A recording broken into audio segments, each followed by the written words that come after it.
Compagnia, Commissione Kotai Taicho VTuber today, Dige no DT Yuuki desu.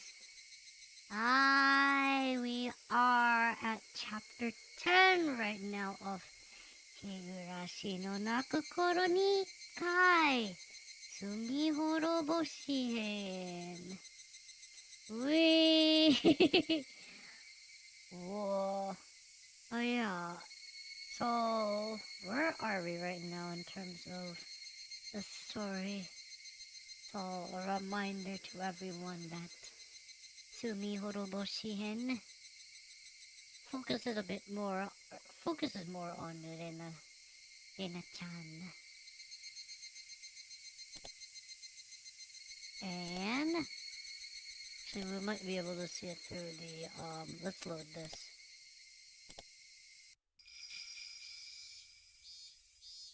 So let's see, what was the new tips again? I forgot.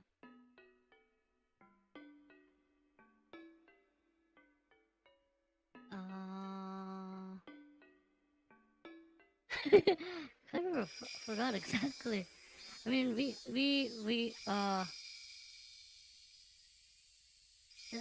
story basically like barely went through Watanagashi festival and went straight to right after the deaths of Tomitake-san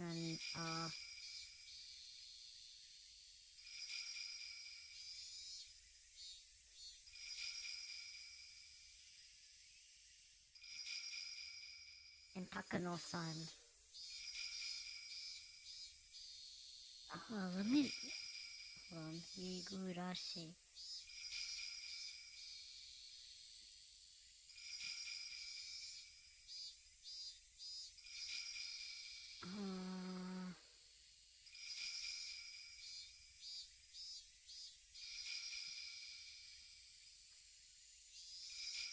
Yeah. Oh, okay. I think. Yeah. So basically, Rena believes that she's gonna be that she's being targeted right now by a white van, and she goes to school to find out that the white van shows up at school.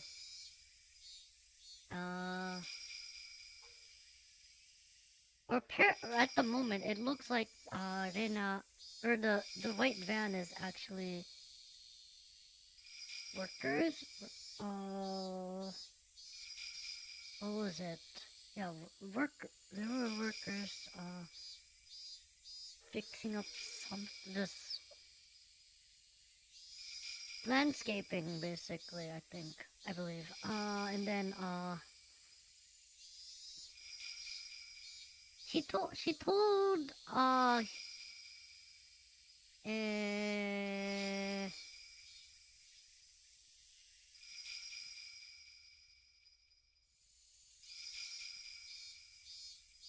told Keiichi-kun about the white van, and he believed her at first,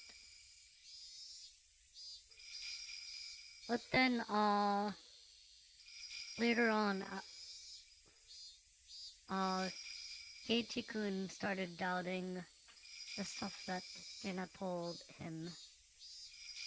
So basically at the end, Rena decides to pretend she's sick and get away from school. And that's where we are right now. Okay, so we'll get started with chapter 10. Chapter 10, we'll continue right now.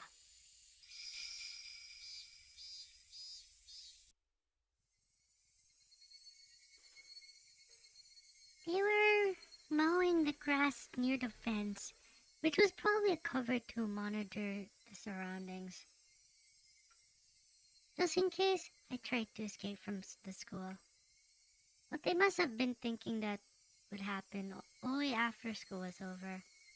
They seemed to have no idea that I already noticed their plan and was trying to run away right at that very moment. I couldn't use the front gate since they find me easily. I moved behind the school building, made sure nobody was around the curry garden, ran through it, and dashed into the forest. I walked through the dense undergrowth, stepping on dead wood and climbing over the fallen trees. After walking through the forest for a while, I came to a small road. I know many back roads in this village because our club activities and that knowledge had finally come in handy. So, what should I do now? I'm sure the girl already passed on my message to Chie-sensei. Those men must be going crazy by now, knowing that I ran away.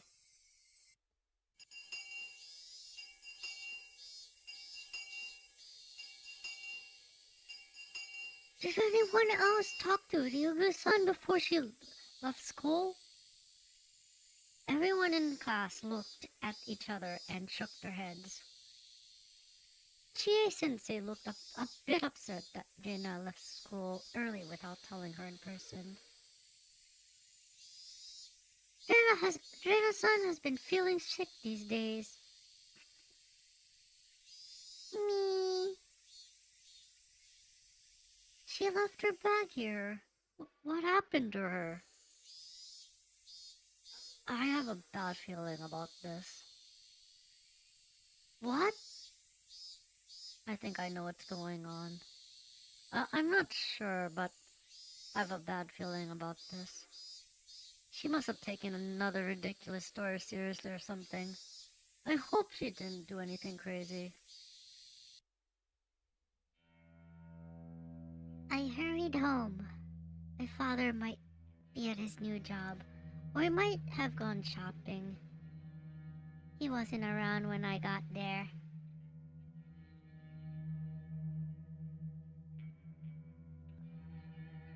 Now that they're on the move, I'm no longer safe in my house. They're very dangerous people. They're trained to be capable of attacking the ministry construction. And they finally pulled off the kidnapping of the grandson of the minister. Locked doors and windows didn't mean anything to them. In fact, it'd be like I was hiding in a box which they could just open up to get at me. I could no longer stay at home. It was very sad and very frustrating. I killed Dina and Tepe and finally regained a peaceful life with my father. How could this happen to me? I remember what Keiichi-kun told me before. It expressed my feelings better than anything. Takano-san left us a huge parting gift. Why did she give me those terrifying scrapbooks? Why did she tell me the secret of that unthinkable conspiracy? She got me into this. I didn't do anything. It's all Mio-san's fault. But who was interested in her stories? I was. Who let her continue talking? I did. I did that out of curiosity. Who let the memories of Ibaraki return and told Mio-san about them? I did. I depended on Mio-san, hoping that she could somehow save me from the memories that I've been trying to forget. I shouldn't have remembered anything about that bizarre incident. If I hadn't, I wouldn't have gotten involved in that unthinkable conspiracy. And I could have just played around with my friends today. But even if I didn't know about that conspiracy, it still continued behind the scenes. I would have been one member of the mob running in panic, not knowing what's going on the day of Oyashiro-sama's arrival.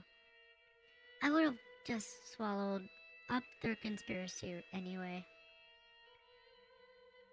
Would I be happier if I faced that day without knowing anything? Would I be happier if I struggled, knowing that it but ended up swallowed by it?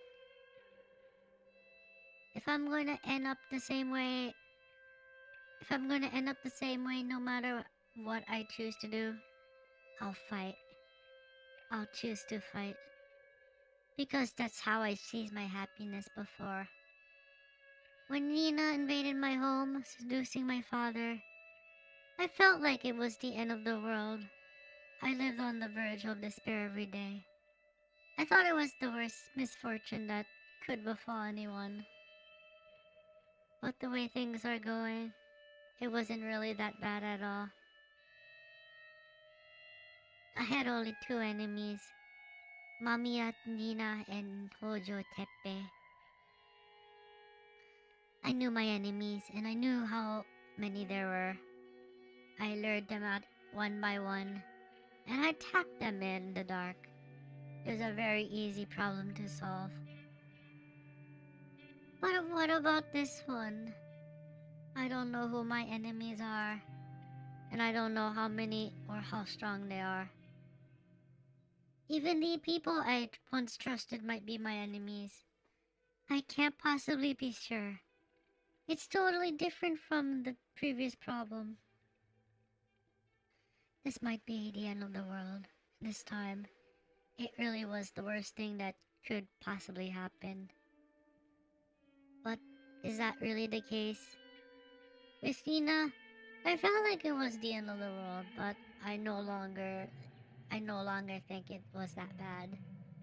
So this might turn out to be an easy problem to solve in the end of the day, and I might be able to laugh about it someday. I know that day will come. I know it for sure. So I shouldn't think that this is the end of the world. Let's fight. I can fight. I can still struggle. I'd eat grass and drink mud if I needed to. I'm gonna bet on the 1% chance, even though it's unbelievably small. If Mio-san didn't leave me the scrapbooks, I wouldn't even have been able to sit down at the table to bet. I was lucky that I received the scrapbooks because they gave me a chance to choose my future. If I don't fight, they'll spread the terrible parasite, and this village will face a great disaster. According to the legend, when the demons first came out of the swamp, people became demons right after being infected. And it all happened while they were inside the village. These days, symptoms only appear when infected people leave the village. But that only applies to the later weak parasite. The original parasite can reenact the curse of Oyashiro-sama, even when the infected are in the village. The legend of Oyashiro-sama will be reborn. Humans and demons will start killing each other, and Oyashiro-sama will come down to pacify the disaster. That's what they want. They want people to prostrate themselves before that miracle, and only the people who truly worship Oyashiro-sama will be saved. I see. I know their true intention now. They're gonna reenact the legend of Oyashiro-sama. After all, the villagers always say that Rika-chan is his incarnation. The stage is all set. They're gonna use the parasite as the curse. So, how are they gonna make it look like Oyashiro-sama came down to pacify everyone? I get it. They must have some kind of medicine, a specific cure for the parasite. When they recreated the stronger form of the parasite, they found a cure for it at the same time. They're gonna use the cure to save only those who believe, only for those people who believe in Oyashiro-sama. And as a result, this village will only have those fervent believers. They're gonna make themselves the absolute rulers of Hinamizawa. Wait, I still might be underestimating them. Are they gonna carry out that horrifying act of bioterrorism all inside Hinamizawa? History proves that when their goal is to control others, the people desire to spread their religion across a wide area. I'm sure that they conducted research not only to bring back the primitive form of the parasite, but also to overcome its weakness, namely that it only thrives in Hinamizawa. According to Mio-san's research, the parasite doesn't like its host to be far from the region. Its weakness is distance. If they could extend the distance, if they could extend the area where it lived,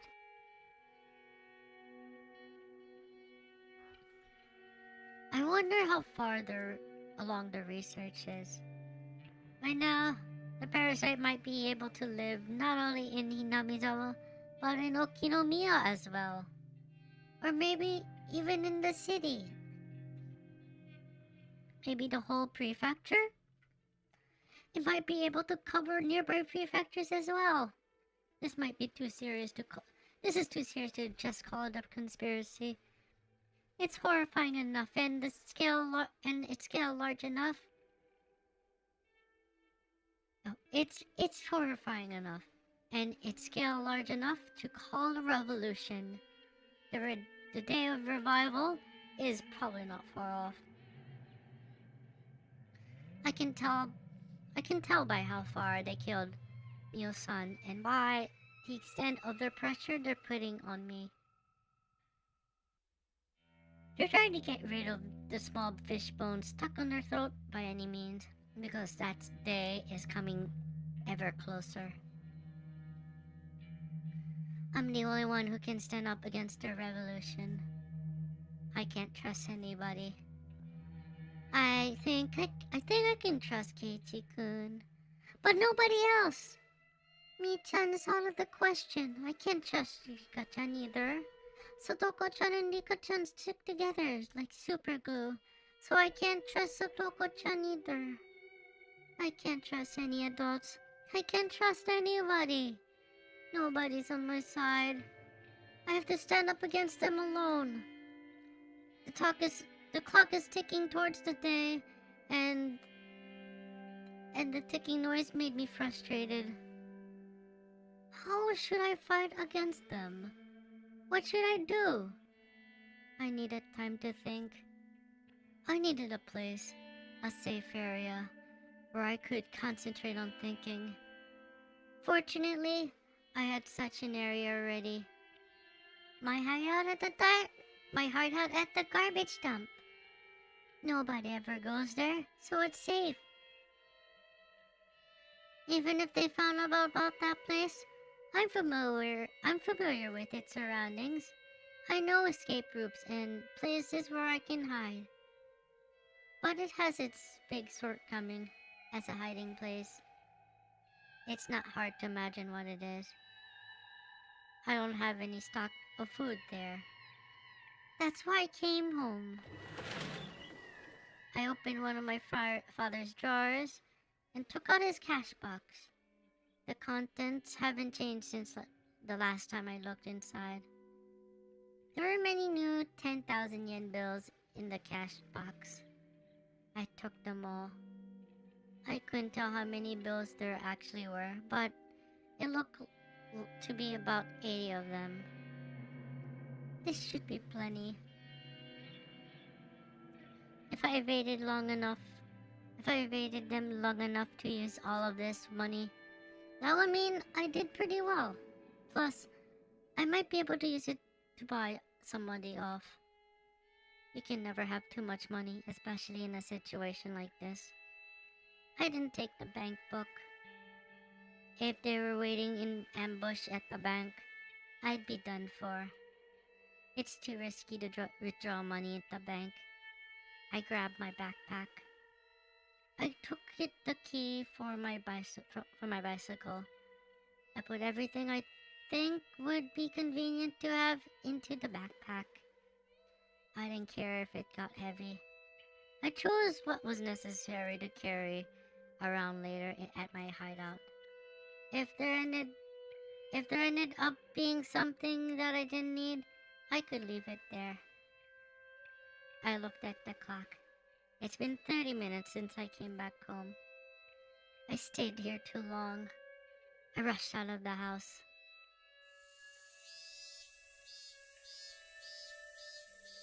I went to the small convenience store and I bought as much wheat bread and canned food as I could fit in my backpack. An old lady was in the register, probably suffering from dementia. She showed no interest in the extraordinary amount of food I was buying. But as soon as the manager of the store checked the shelves that night, he'd find out. The idea didn't bother me because I can no longer walk around the village in the daytime anyway. My backpack was full and the cans hurt my back as I walked. But it didn't bother me much either. I got to my hideout still carrying the heavy backpack. I organized the stuff that I bought. It was very heavy to carry, but now I had sufficient food. The abandoned construction office still has running water. I could get some from there. I wanted to get some vegetables, but in a situation like this, I could hardly complain. After I organized things, I took out the scrapbooks I hid there and put my brain into top gear, flipping through the pages. So now what? How am I gonna stand up against this gigantic conspiracy? I needed to calm down, stay cool, but also to think fast. There might not be a lot of time, so I have to hurry, but I don't know what to do. It's easy to run to school in the morning when I oversleep. It's easy because I know where I should go, but now I don't know where I should go to or what I should do. Now that I've come to this point, I should tell Oishi-san everything. It's highly likely he's an enemy, but that doesn't matter anymore. If it was true, I'd just declare war. But if he was on my side, he'd be my only remaining hope. I'm far too weak to stand alone against the terrifying scale of this conspiracy poised to instill fear throughout Japan. I'd have to use a public phone to make the phone call. There's only one public phone in the village that stands at a place where it's hard for people to spot you. That phone booth. It stands in the middle of nowhere where nobody really comes around. Many bugs gather around the light when it's dark, but it's not a pleasant place to go to. But I can't think of any other public phones I can use to contact Oishi-san without being seen. Even though it stands out in the middle of nowhere, it's still dangerous to use in the daytime. I should wait until nightfall and take advantage of the darkness. I heard that Oishi-san has been holed up in the station since Mio-san's murder case, so I should be able to reach him anytime. I have a number for the direct line to his office too. The sky was still bright. Even though I had no time, I still have to wait for it to get dark.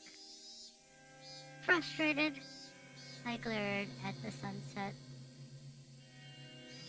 I should find something to do. I shouldn't waste any time that I had. So There must be something to do. After I thought about what to do, I found there was something I wanted to confirm. Something I've been worried about. I couldn't do anything else before it got dark anyway. Staying here doing nothing would just make me more frustrated. I made my decision and left the hideout. Rena's father paced up and down restlessly in front of his house. A bicycle appeared, its ringer ringing the bell. Police officer! Here! Over here! A police officer from the Hinamizawa police station had showed up. Having rushed to get there, he was breathing hard.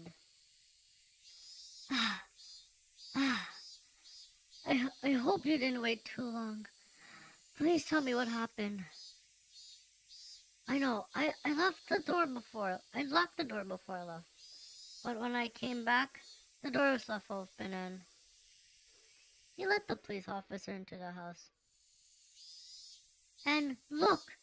My cash box was left open in my room. Is this how you found it? You didn't touch anything?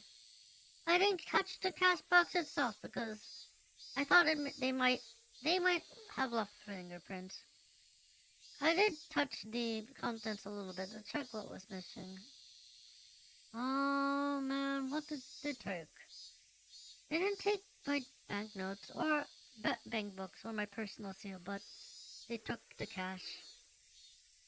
They didn't take your banknotes, bank books or personal seal. They didn't take your bank books or personal seal. Aw.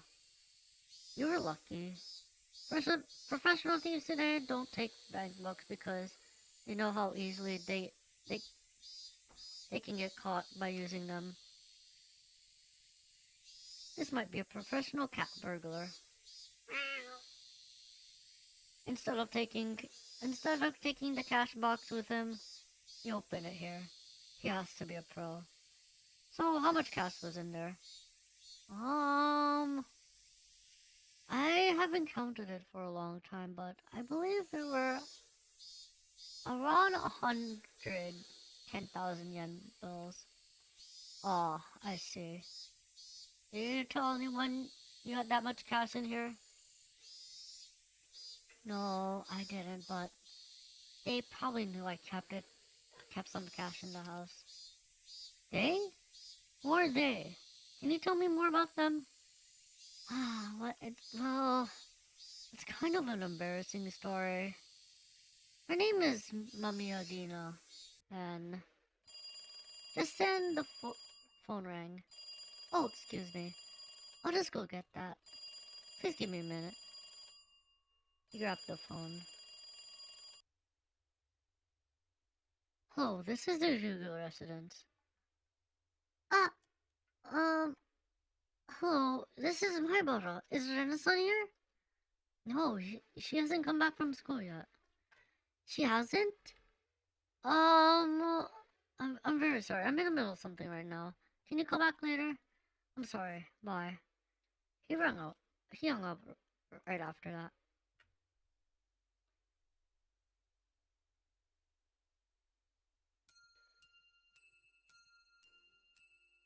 I was stunned.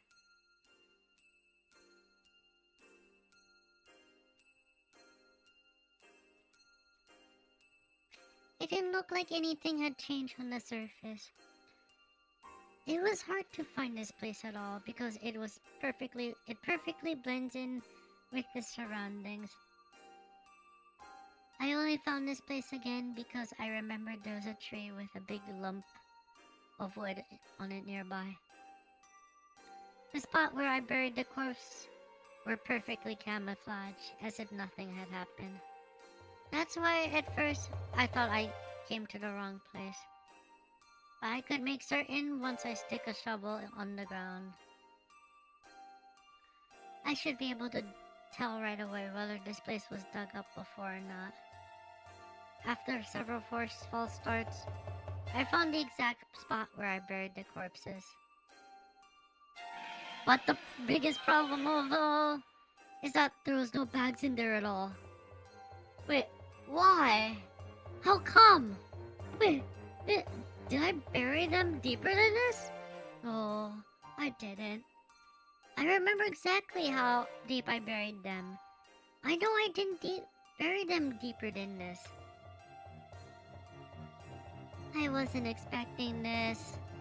I just came here to check the corpses. I just wanted to do that to kill some time. I didn't want to stay in my hideout doing nothing. So I came here to check if the corpses I buried were still there. I'd make sure that they were still there, and I'd feel relieved. But it was supposed to go like that. This was such an unexpected turn of events that I broke out into a cold sweat. What's going on? What's going on? I don't need to calm down to think about what happened. Corpses can't go back to life and crawl out of the ground. Someone must have digged them out. Who did it, and for what purpose? Did anyone happen to see us burying the corpses here? And did they dig them out right after we left? What if they handed them over to the police? No, it can't be. It's been quite a while since the day we buried them here. It was before the Watanagashi festival. So if the police contacted the corpses, if the police did find the corpses, when Oishi-san contacted me, he had known about Ginan Teppe. But he didn't tell me anything about them. I don't think he's hiding anything on purpose either. So that means the police don't know about Gina or Teppe yet. Then why are the corpses gone? That would leave only one answer. Who knows about this place? One of us came back here and dug the bags and took them away. The first person that comes to mind is Mion. I mean, the Sumozaki family. But I can't think of a reason why they would do that. The murder of Rina and Teppe has nothing to do with them. I'm sure they don't want to get involved either, let alone be falsely accused. They must want to stay as far away from this case as possible. Why would they want to keep the corpses? It's like keeping a joker even though you lose if you have the joker by the end of the game. If I was Mi-chan, what would I do? What would I do if I was club president? The joker is a card that you want to get rid of. At least in the game I mentioned earlier. But it becomes a powerful card in other games. What kind of game would that be? An electric shock ran through my spine. At the same time, I realized it. They're one step ahead of me. The Sonozaki family got the corpses to use them as a joker, as a wild card. They're trying to use them to sell me out to the police. The Sonozaki family's trying to kill me using their death squad, but they want to have insurance just in case they fail. The thing they're afraid of the most is that I might work together with the police. If they could prevent that from happening, I'd know one to work with.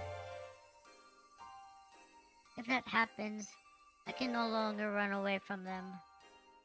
I'd still be a fish in their pond. They're gonna use their corpses to sell me out to the police for the murder of Rina and Teppe.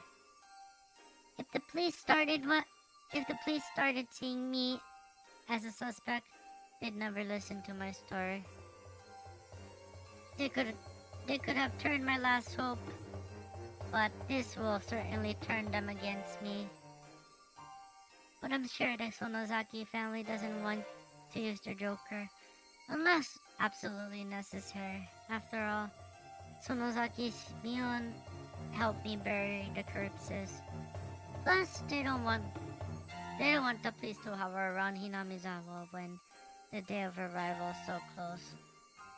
I'm gonna call Oishi tonight, and I'm gonna ask him for help.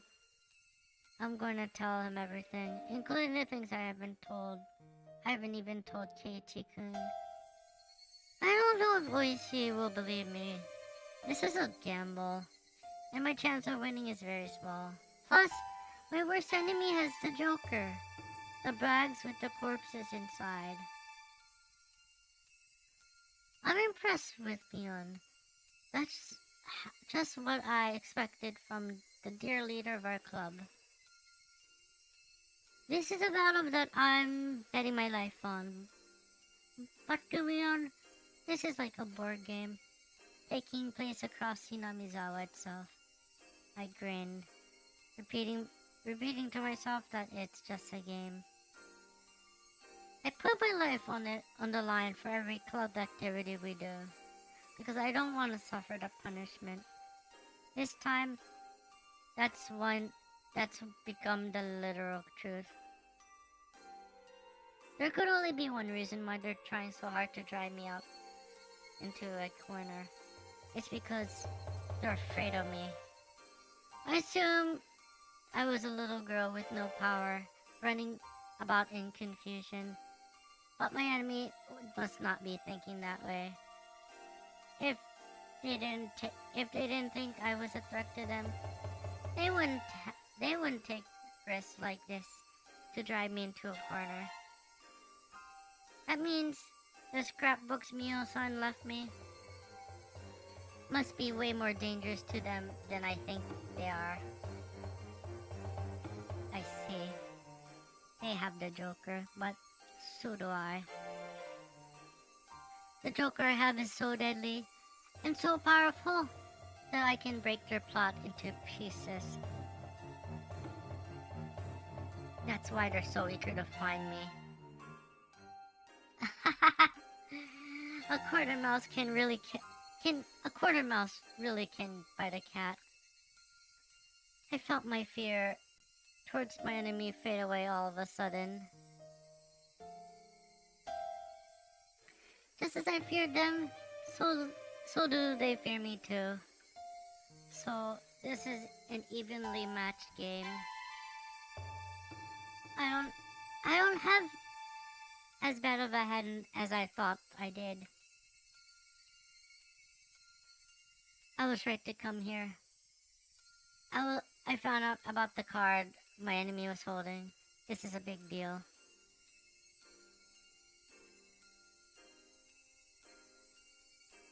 I felt myself shiver with excitement. I grinned to encourage myself. I don't need to be here any longer. They know this place. They might come here to find me. It's not safe for me to stay here for long. I decide to go back to my hideout. On the way back, I passed close to my house. I noticed something different right away. I hid it behind a bush and looked at the front gate of my house. My father was talking to a police officer. I strained to catch their conversation. Yes, she usually parks it here.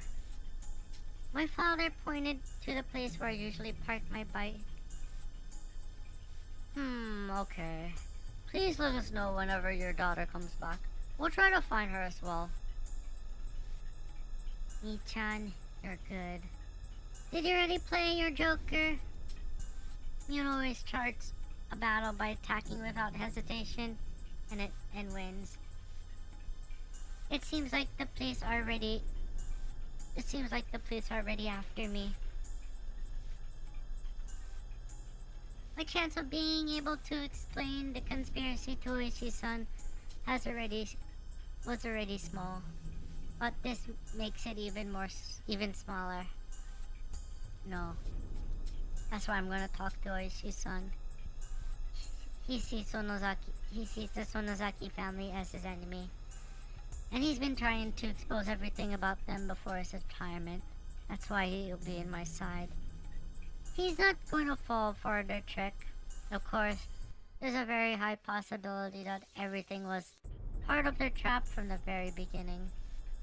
It's possible that he claimed the Sonozaki family was his enemy in order to make me believe that he was on my side. But their Joker is actually giving me hope. If Oishi-san is one of them, it would be too early to play their Joker. Oishi isn't one of them. That's why they got the Joker, so they can play before I go to the place. No, wait. It might be a trick to make me think that... Wait, in order to make me trust Oishi, when Mion gives me two choices to choose from, it's usually better to choose the one that I like without thinking too much.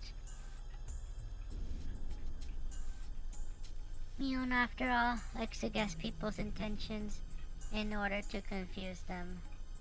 So, when do you think about a choice too much, you're already in their trap? I'm gonna do as I plan. I'm gonna call Oishi after it gets dark. If he's going to become my ally, we can talk about the future. And if he isn't, that, I realized, was what I had to think about before it got dark.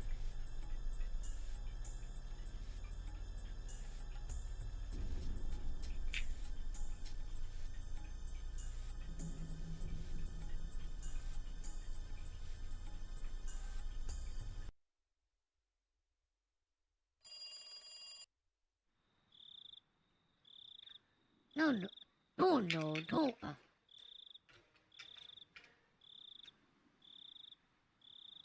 No, don't worry about calling me so late.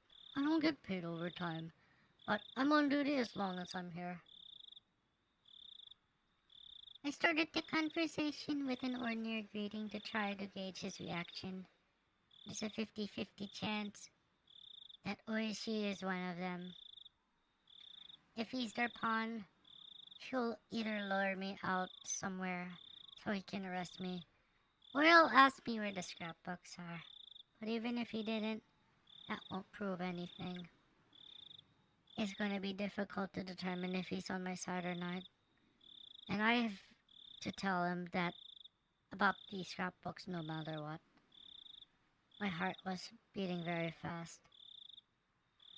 Even if I was sure that Oishi isn't their pawn, I'd still have to make him believe such a crazy story.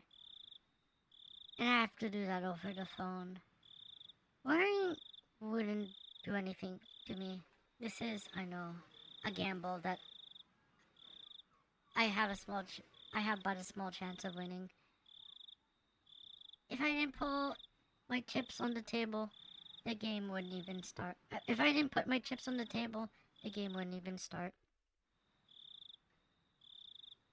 I told you a little bit about this before, but I think someone is following me. Are you sure about that? Yes. I wasn't even sure before. I thought it was just my imagination. But things have changed over the past few days, and now I'm certain. What do you mean things have changed? A few cars have been following me. One of them was a white van with 4 men in it. They disguised themselves as gardeners, but they're actually attack units. Attack units? You mean the Sonozaki family's death squad?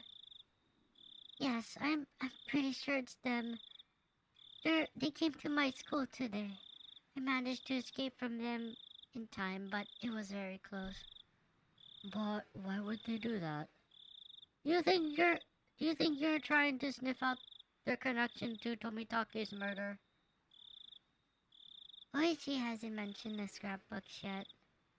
It sounded rather natural to beat around the bush like that by mentioning Tomitake's murder. But as I haven't told him about the scrapbooks, it could be a legitimate reaction. To tell you the truth, I just heard some bad news. I just wanted to confirm it before letting you know, but we promised to share new information with each other. So this is what I heard. It seems like the Sonozaki Corp's Inoki no Miya are on the move. Are you talking about the Sonozaki Corp? Yes, you might find it a bit of a shock. They ordered the greenhorns to find a certain person. A certain Oh, it's the other way around. Yes, you might find it a bit of a shock. They ordered their greenhorns to find a certain person. A certain person? My heart stopped for a moment upon hearing that. Are they? It's hard to believe, but you're the person they're looking for. They're trying to find you. I just got this information, so I don't know the reason why, but they kept mentioning your name. So, you believe my story that my life is in danger? Yes. It matches my information perfectly. Hugo-san, what's going on? You have any idea? What they're really looking for are the scrapbooks I have. They want to know where they are, and they believe I'm hiding them. They must be thinking that they'll be able to hide the information in the scrapbooks forever if they succeed in shutting my mouth. But I couldn't tell Oishi about that yet. I answered his question by asking him a question. What about you, Oishi-san? Do you have any idea? I can't think of anything. No, I'm afraid not. It's hard to believe the Sonozaki Corps are using the resources to catch an individual like you. But it's true.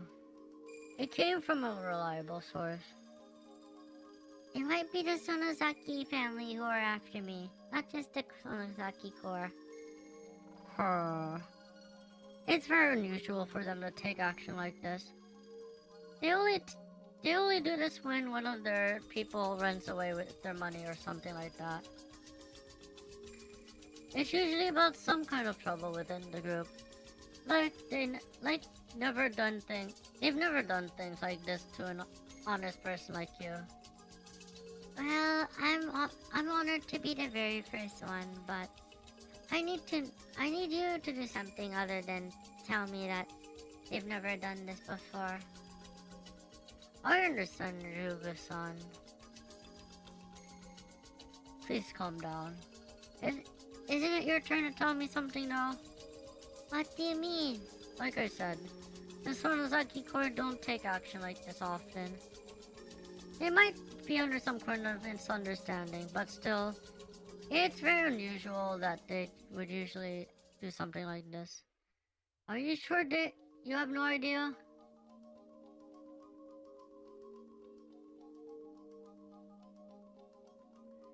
You could have gotten them confused about something. You could have gotten them confused about something without you knowing it. My guess is that you sniffed out the Sonozaki family and found out about a secret of theirs. Or what they think you did. What they think you did. You can't lead them to mobilize like that by doing nothing. What you did must have been obvious to them. Are you sure you have no idea? Is he my ally or my enemy? I still can't figure it out.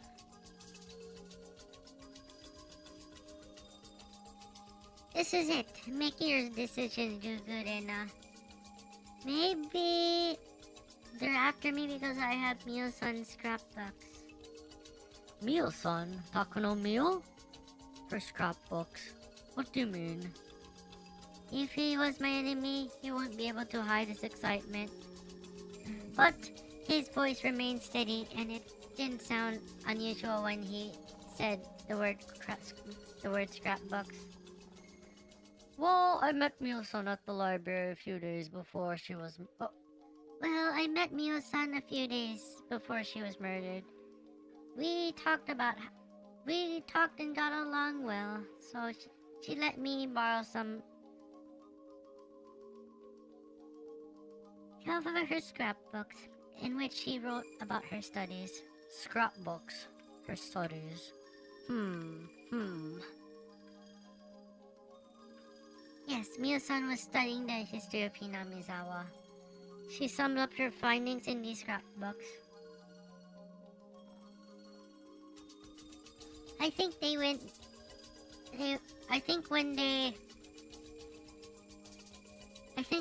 they killed Miyo-san, they found out that some of her scrapbooks were missing. So, and also, that she gave them to me.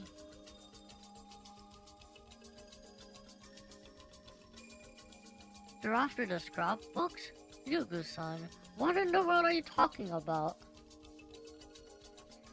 She collected all her research about Hinamizawa and its ancient past as Onigafuchi in these scrapbooks. She wrote about the origin of Oyashiro-sama's cult in them too. The origin of the cult of Oyashiro-sama? You mean the story about the man-eating demons? Yes, in her research, she's discovered a very important secret of Oyashiro-sama. The secret was extremely blasphemous for the people who worship him. I see. Those people, the most devout believers, couldn't accept the fact of her research. Oishi was taking notes. I could hear him writing something while he spoke. They killed Miyo-san and they're trying to get her scrapbooks. They weren't sure that I had them, so they followed me to find out. But I think they changed their plan yesterday. No, they're not trying to kill anyone who's suspicious. I see. That doesn't sound good at all. I'm gonna arrange this security detail for you. And let me take a look at the scrapbooks too. I might be able to find some clues about her murder. No. I mean, they might have pawns inside the police force. So don't worry about me. I can look after myself. Same with the scrapbooks. They're gonna try to destroy them. And even if they were kept in... Even if they're kept at the police station. You might be right. If the Sonozaki Corps is chasing you after you because of an order from the head of the Sonozaki family. At least our enemy is the Sonozaki family itself. If so, I'm afraid I really can't guarantee that we don't have a traitor among us. That's what I'm saying. Please, don't worry about me.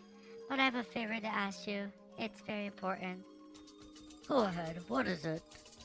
According to Miyo-san's research, there are horrifying conspiracies at the bottom of the shadow of Hinamizawa, and it's about to be carried out in the near future. A conspiracy? What's that about? I got tense all of a sudden. If I tell him everything, it's gonna sound like a big lie. I should leave out the bizarre sounding parts for now. It'd actually make my story more credible. Fanatical worshippers of Oyashiro-sama are the ones behind this conspiracy. Since the Meiji era, belief in Oyashiro-sama has slowly disappeared. So they're trying to revive the majesty of Oyashiro-sama that the people of Onigafuchi worshipped.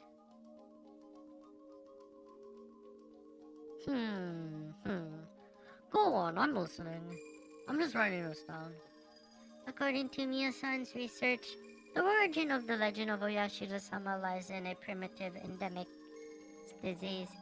People feared this endemic disease and called it the curse of Oyashiro-sama. And someone And then someone like a doctor traveled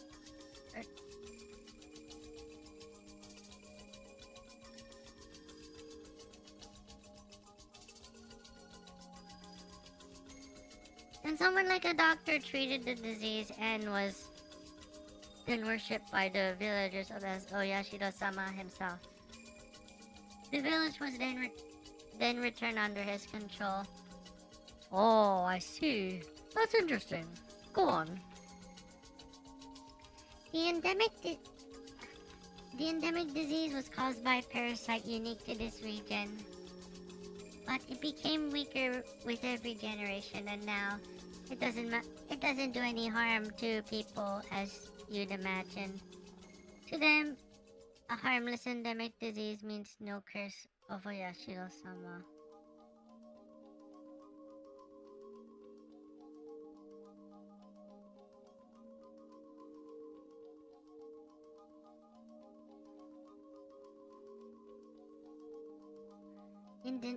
The endemic disease was caused by a parasite unique to this region, but it became weaker with every generation, and now it doesn't do any harm to people, as you can imagine.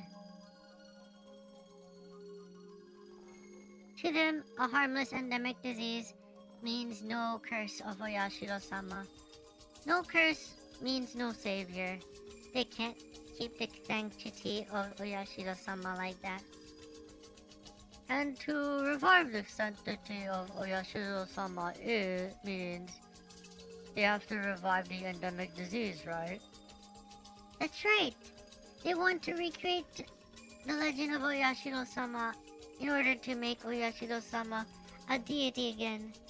That's why they're trying to create the most powerful parasite, because it can bring back the more powerful strain of the endemic disease. The true intention of the series of the mysterious deaths was to test the results of their research. And now they finally succeeded, reenacting the maggot's disease with Tomitake-san. It took 5 years, but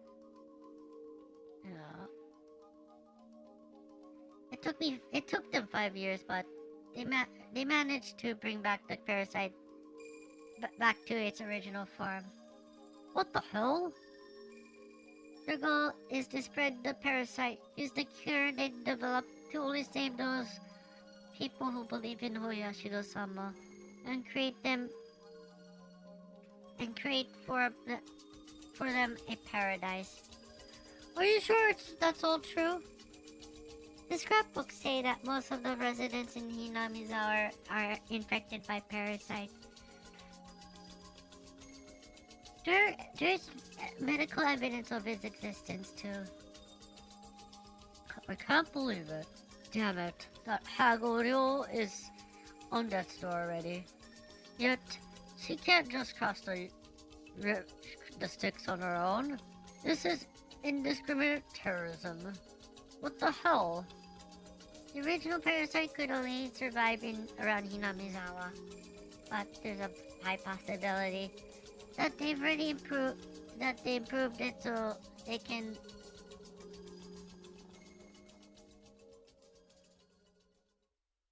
But there's a high possibility that they've improved it to be able to survive in a wider area.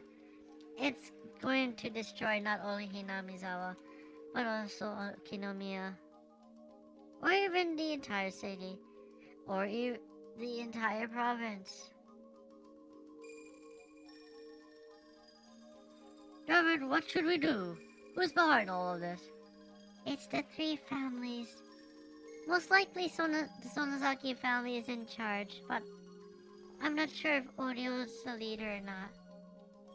I can only refer them today. I also have no idea how far this thing reaches. Do you know where they're doing all this research? I can shut it down. No, I don't. It's not in the scrapbooks either. Do you have any ideas? It must be a big factory to do that kind of research. You can use the garage for remodeling guns, or something. Huh?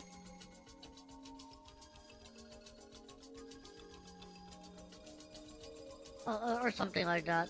But when it comes to parasites, I don't think that would be enough. Mio-san was a nurse at the EDA clinic. You think that could be it? I always thought it was a bit too big and fancy for a small village like Hinamizawa. Ha. The EDA clinic. They need a specifically designed facility, which advanced airtight containment and, among other dangerous considerations, to be able to research on dangerous parasites like this one. It's easy to equate suspicious research with a clinic facility, but it also sounds too easy and a little cliche.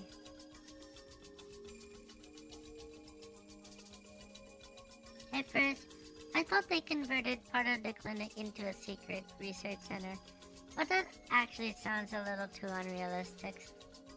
Anyway, I don't know where it is, so please find that out. Can't you just raid every suspicious place at once? As you know, we need a warrant for that kind of thing. There's a way I can get one, even after doing a raid, but I need conclusive evidence that it was actually the research building in question in order to do that.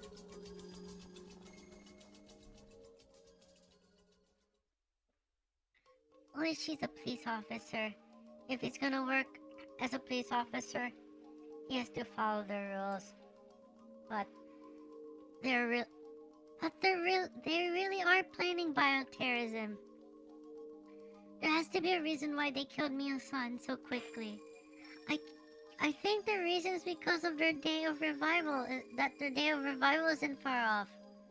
Okay, I understand. I'll try to do what I can. With an unthinkable plan like this, I'd imagine it'd be difficult to keep track.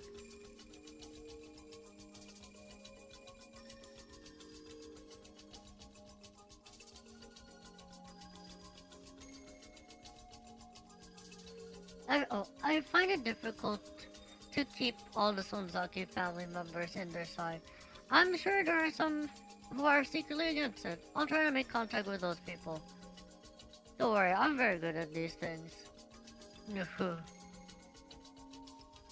She laughed to try to cheer me up. I was upset with the work of the police before, but Oishi's positive reaction is very reliable. He is what you might call an outlaw. Oishi's greatest advantage to me is that he didn't exactly play by the rules. It's very encouraging that he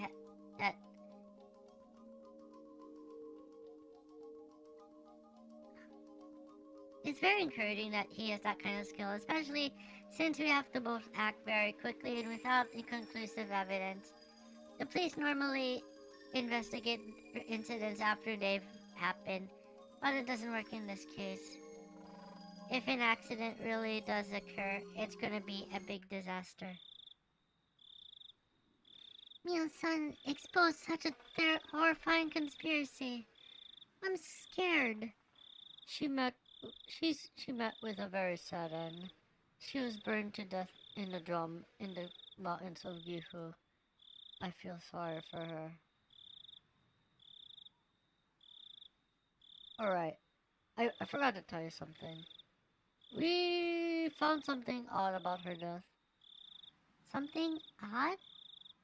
Well, at first I thought it had something to do with the case. But after hearing your conspiracy story, it's gonna sound like nothing. The crime lab probably just made a mistake. Please tell me. I want to know. We promised to tell each other everything, didn't we? I don't mean to hide it. It's just that it might sound like a silly horror story. Yugi-san, You remember the night of Watanagashi? After the festival, you and your four friends talked to Tomitake and Takano, didn't you? Yes, we did. We just talked for a few minutes or so, I think. Well, we found Takano's dead body that night, but the crime lab in Gifu Prefecture said that she's been dead for 24 hours when she was found. But that doesn't make sense. If that was true, she had to be dead the night before the festival. What is that supposed to mean? I'm confused. If she was found dead on the night of Watanagashi and she had been dead for 24 hours, that means... In short, that means she was already dead on the night of Watanagashi. So, the Takano-san you saw that night was a zombie. I got you, didn't I? Haha, no ha. Well, like I said, I think they made a mistake. I felt my brain freezing over. She laughed, saying that it sounded like a horror story from a summer camp. But actually, the fact that Mio-san's death was off backed up her incredulous theories. I haven't mentioned this one to Oishi or Keiichi-kun. If I did, they start to doubt everything else I said. That's how absolutely unbelievable this series is.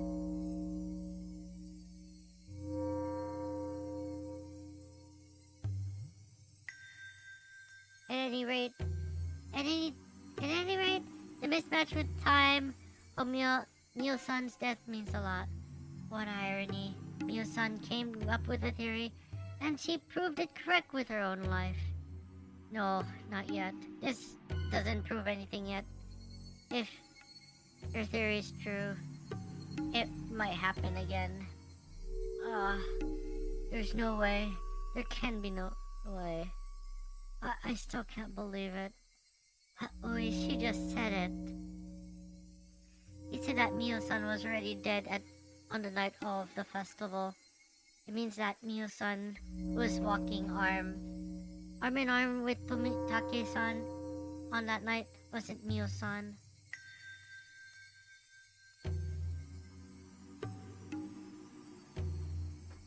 Mio-san was already dead, so that wasn't her.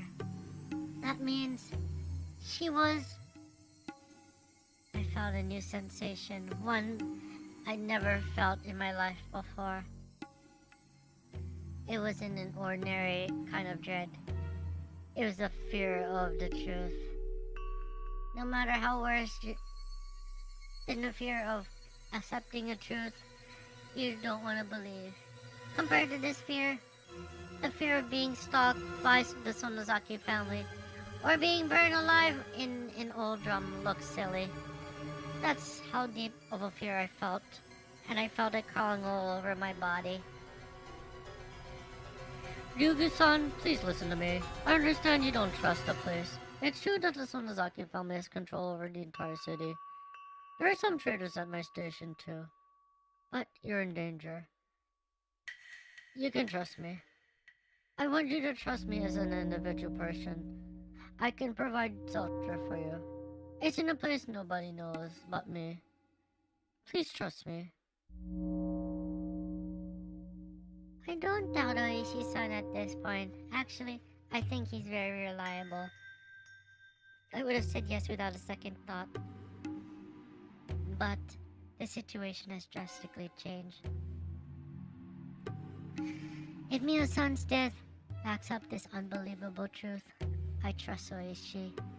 I believe he'll find the enemy and take him down. But I'd rather protect myself on my own than let someone else do it. If the unbelievable truth is real, then I couldn't trust anyone but myself anymore. No, not even myself might disappear before me too. Oishi-san, thank you so much. Anyway, Please find the research center and put a stop to the conspiracy. I'm gonna hide somewhere for a while. I'll call you again. I notice I've been on the phone too long. I've been using this phone booth with a light on in the middle of the darkness. In other words, I've been telling everyone I'm here.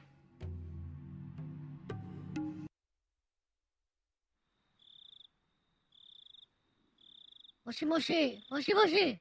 Oh, she hung up. Or she wanted to talk more. He clicked his tongue and put down the phone. His junior Kumagai rushed into the room. Oishi-san, it's getting really bad now. It's Kasai Tatsuyoshi, who gave the Sonozaki Corps the order to find Yugurena. Kasai? Sonozaki Akane's right-hand man? Kasai Tatsuyoshi was pretty high-ranking big shot, even amongst the boss's younger brothers. He used to be the boss of a subordinate branch, but after suffering a bad injury during a gang war, he stepped down and he's serving as the boss's aide. Sonozaki Akane relies especially on him, and as her right-hand man, he's still feared even now. When Kasai moves, other gangs consider it as a declaration of war. They fear him very much. He's a warrior among warriors. He's been lying low these days, and he's led countless numbers of gang wars. He was also the leader of the professional attack squadron that went to the US to receive military training during the damn conflict. They were crazy enough to think of attacking the Ministry of Construction for real. It looks like it's causing quite an uproar amongst our informants. They're saying that Yugurena must have found some kind of information that's very inconvenient for the Sonozaki Corps. I'm impressed at how to the point our informants actually are. Nahaha. So, this is getting serious. Sato-san thinks it's the tape audio and the Ministry of Construction recorded during their secret negotiations. If that's true, it's gonna cause quite a few deaths. This is more serious than that, Oishi thought. If her story was true, then this is a massive conspiracy. It's gonna cause more than quite a few deaths. It might destroy an entire village, or even the entire prefecture. This is going to be the biggest terrorist strike in history. Yugurena's in danger. Kuma-chan arranged an unmarked patrol car to keep watch on her house. As of today, we're gonna put Yugurena under protection. She's convinced she's being threatened by the gang. I'll talk to the section manager later. Well, actually, Yugurena seems to have run away from home. A police officer confirmed that a lot of money disappeared from her father's cash box. Sounds like she took it and ran away. And I also had a call about a car belonging to the Sonozaki Corps parked in front of her house too. What?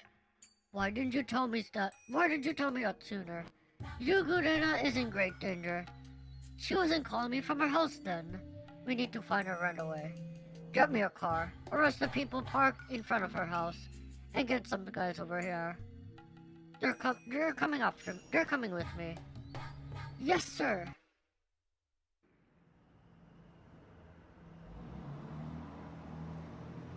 What? Dinosaur wasn't at home? It's pretty late. Yes. I waited in front of her house for a while, but she didn't come She didn't come home. Maybe she's at a friend's house. She might be at Sis's house with her other friends doing their club activities or whatever. Shion was lying on the sofa, picturing her sister and her friends fooling around and playing games like they did. What? I thought so. So I stopped Mio-san's house, by Mio-san's house, but Reno-san wasn't there either.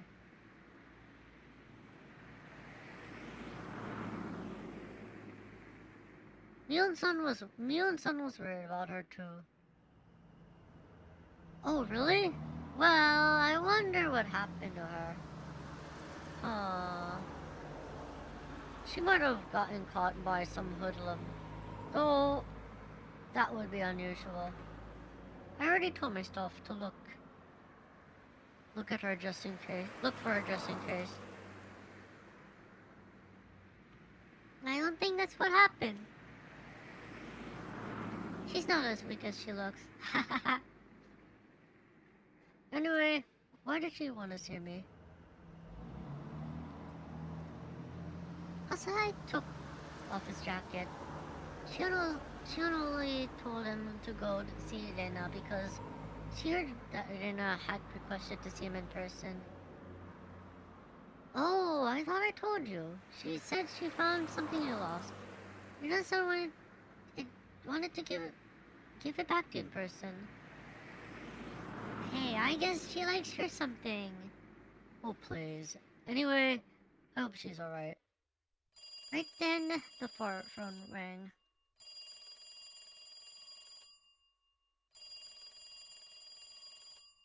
Kasai answered it while loosening his tie. Yes? Yes, I understand. At once. Kasai sounded very serious, and Shion immediately figured out who he was talking to. Who was it? Was it my father? Yes, the Sonozaki family has sent an order to find Rina-san right away, and to bring her to the main house. You mean Oreo gave the order? I wonder what Rina did. Will she have to peel her own fingernails? I hope Oreo goes easy on her. Poor girl.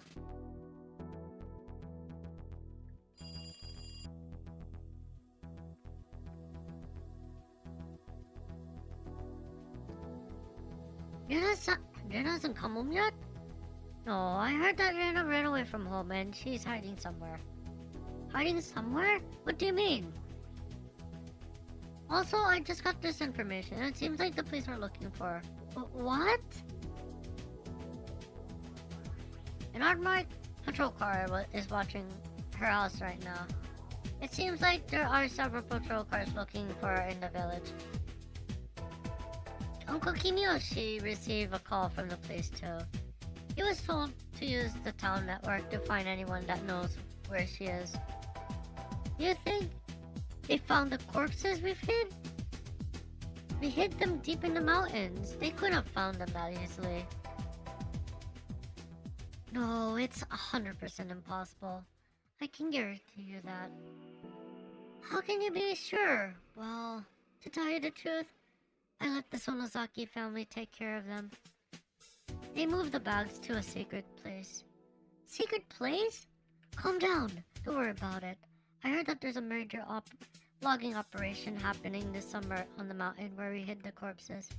So I arranged help and took care of it. I see. You're a very reliable person. When you're on my side. But you'd be a very scary person to have as an enemy. Hehehe. I recommend you never underestimate me. So it's not the corpses they're after. Then why are the police trying to find her? I don't know, but it seems like many gang members knew that Hojo Teppe and Mamiya Rina were trying to blackmail the Ryugu family. So that might be the reason why the police are after Rina. I don't think they consider her as a suspect yet, but they probably want her as a material witness. They're the same thing, damn it. Rina finally regained her peaceful life. I'm not gonna let them ruin it. Mion, we need to help her. Of course. I already told my family in Okinomiya to find her before the police can. You can trust the Sonozaki family. They can protect her from the police 120% guaranteed. Oh my god. They are unknowingly pitting the Sonozaki family against the police just to find Rina. Just to protect Rina.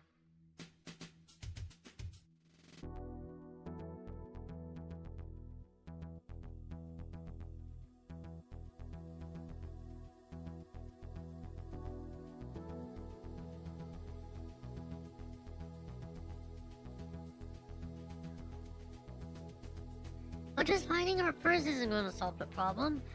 We have to do something to clear her suspicion. I'll think about it after we found her. We can make as many alibis as she needs and as many witnesses for the alibis as necessary. We have very good lawyers too. We'll never abandon our friends when they're in trouble. That's right, we can save Rena. Damn it, I wish I could do more than to depend on you, Mion. Well, don't worry about it. It's okay to let someone else handle the situation when that person is better at it. This old man will take care of everything. Also, I'll create an alibi to fool the cops while watching the whole village. We'll say that Rena was spotted near Gogura. The wider the search area, the fewer policemen in one place. I see, that's a great idea. This is like nothing else. We did more during the damn conflict. I'll protect Rena. And Kei-chan. Rena trusts you more than anybody. So she might come to you. If she does, please protect her. And give me a call right away. Yeah, will do. Rena's a strong girl. She should be fine. She can overcome this. Yeah, I think so too. I hesitated to say something. Rena hadn't been her normal self lately. If she was her normal self, I've no doubt she could have overcome this. But Rena was deeply convinced that Takano-san's delusions are true. Rena believes the Sonozaki family's behind the conspiracy. I'm not sure if she trusts the Sonozaki family to protect her. Don't worry, I'm her friend too. She'll understand once I sit down and talk to her. Just like Kei-chan and I cleared up our misunderstanding, I can do that with her. Hehehe. I still can't believe that you believe this crazy story though. Well, I can't believe I did it either. This is gonna be the most embarrassing thing to ever happen in my life. I was really convinced. I was deeply convinced enough until I talked to Mion. Even after the promise of friendship we made, I doubted her. Takano-san was endowed with magic, and I think the scrapbook she wrote also carried a spell. The scrapbooks can make people go mad. They're forbidden scrapbooks. Nobody was supposed to read them. Rena was captivated by the power of that magic, and even after Takano-san's death, I have to wake her up. I have a really bad feeling about this. Oh, I'm sorry. Someone's at the door. It might be the police. I have to go now. Okay. I'll tell them that Rena's hiding near Gogura. If they ask you something, just keep telling them that you don't know anything. Okay, got it. You waited for my answer and then hung the phone up. After she hung up, I slowly started to feel like Irena was being consumed by some huge unthinkable fate. It's not only the police that... It's not only the police I'm worried about. I'm also worried about you... I'm also worried because Rena is ensnared by the power of Takano-san's magic. I feel that she might be suffering from incredible anxiety. Alright, Rena might be hiding something at her secret base in the garbage dump. Rena once told me that she used to spend time there when Rina-san was at her house. And she told me that she hid the scrapbooks there too. If she's hiding there, she must be hungry now. I should bring her something to eat. I went to the kitchen to look for some junk food. My mom looked confused. Mom, I'm gonna go somewhere, but I'll be back right away. At this time? It's late. It's very important. I promise I'll be right back. And if Rina comes here while I'm gone, let her stay in my room. And if somebody calls and asks you if you know where she is, just don't tell. Just tell them you don't know and hang up, okay? My mom looked angry that I was leaving the house at so late an hour, but I rushed out of the house before she could say anything. I grabbed a flashlight from the wall in the garage, got on my bicycle, and sped off into the darkness. The moon looked beautiful, but in a creepy way. I feel like something terrible is gonna happen. I don't know what it is, but I know it's coming. Something's gonna happen. The moon, seemingly knowing that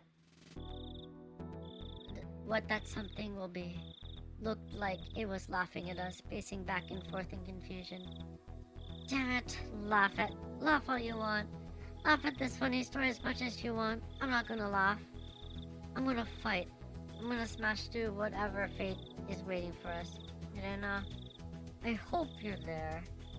Maybe my bicycle needs some oil. It was making a lousy noise as I pedaled. Damn it, even my bicycle's laughing at us.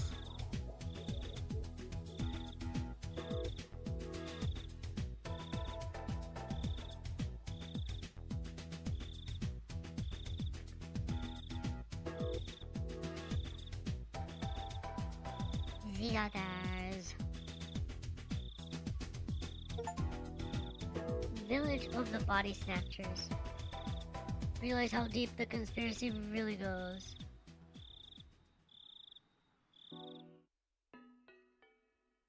The others. I finished talking with Oishi on the phone and soon left the phone booth. I realized something and a chill ran through my body. I was in a phone booth and that stood out tremendously in the dark. Somebody must have seen me. I was certain. I was being watched. I saw glowing eyes staring at me in the dark. It wasn't human. Was it an illusion? No. I knew who they were. They were the ones controlling the three families who ruled Hinamizawa. Its eye level was too low for it to be human, and its outline was vague. I knew from the past records that they were physically frail.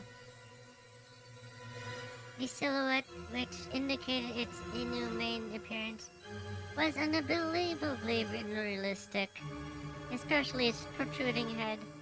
One of the scrapbooks I received from Mio-san described their appearance in detail. The eyeballs were pure red, like blood, and their bodies smell like ammonia, even though some of them have, at times, been captured around the world. All of them melted or disappeared, leaving no trace behind. The only traces remaining are the marks providing their descent to Earth. Right then, the impossible realistic silhouette took a closer step and got closer and closer to me, making a realistic noise as it crunched across the gravel. The noise pulled me back to reality. Don't come any closer, you monster! It kept walking towards me. It sounded like it was kicking pebbles everywhere as it walked. It's coming closer and closer. I was scared, so I said the same thing once again. And this time, the glass door of the booth I was just in started to rattle and shake. Bang! It made weird noises as if it was struck by something. I screamed loudly in fear and started running.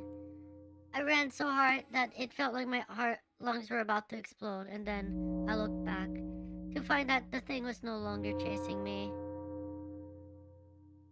Was it my imagination?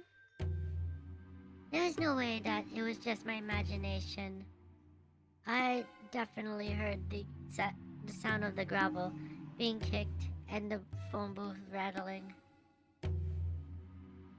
But I need to calm down. Right then, I needed to make my heart stop beating so fast. I have to fight them eventually.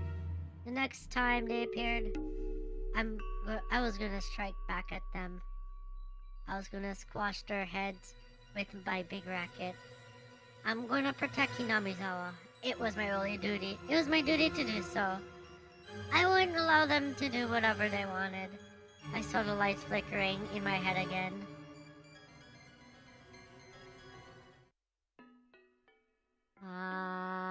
That was chapter 10.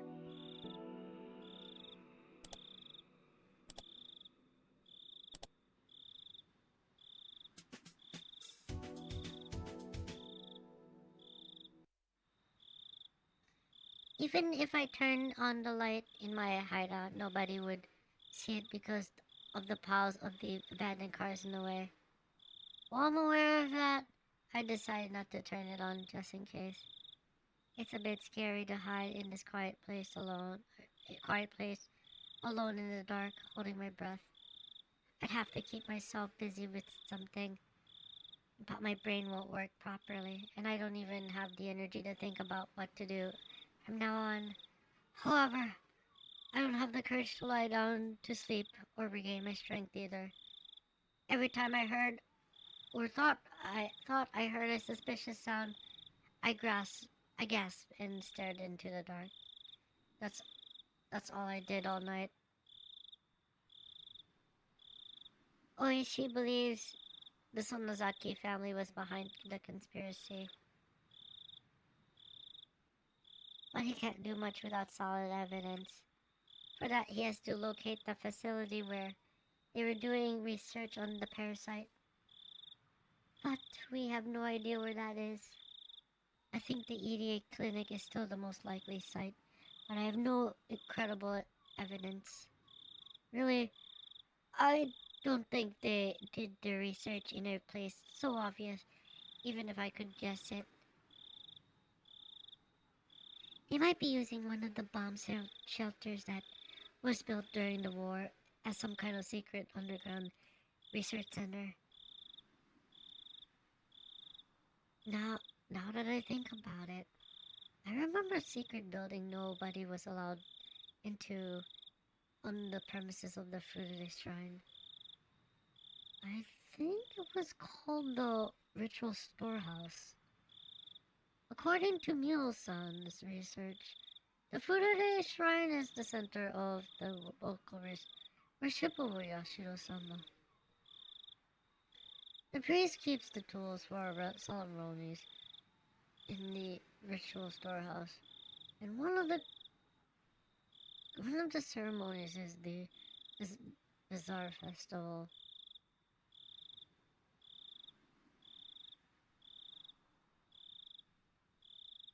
Oh wait, the priest keeps the tools for the ceremonies in the ritual storehouse.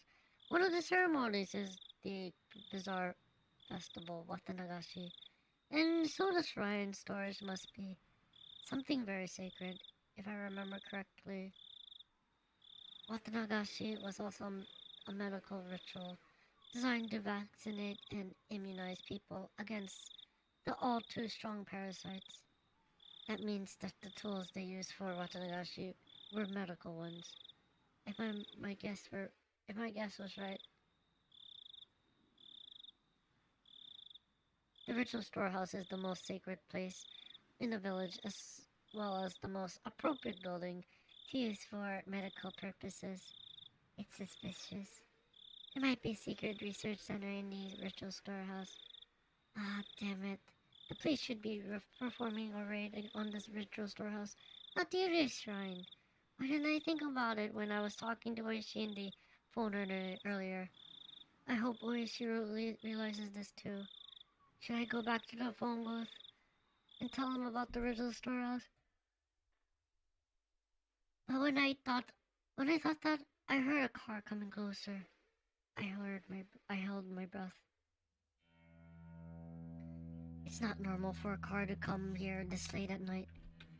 I thought about many possible scary scenarios, which made me nervous. After a while, I saw the headlights of the car near the former dam construction office. The car must have passed by me and gone to the office. But it's a deserted, empty office building. There's nothing in there. It's not like there's a place where people could visit this late at night. While I was staring into the dark, the engine of the car stopped, and its headlights were turned off. I could see two flashlights flickering in the darkness. The lights move into the office building. They must think I'm hiding there. I held my breath and kept watch on their movements. I can't tell who they are, but I bet they're spawns of the Sonozaki family, or pawns of the Sonozaki family. They know that I ran away from home. They must be looking for...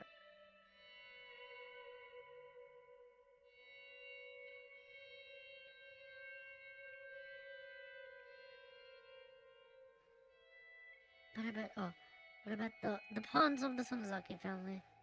They know that I ran away from home. They must be looking for me everywhere in the village. Though I needed to conceal my breath, my face started feeling itchy, and I did to stretch my legs. My own body infuriated me. The humidity made me sweat all over. So the back of my knees and my neck had been itchy for a while. Scratching would make an unbelievably loud noise, so I decided not to scratch anymore. It usually doesn't make any noises when I just scratched some mosquito bites. I'm probably just being nervous and overreacting. There's quite the distance between me and them, and in the dark, I'm holding my breath.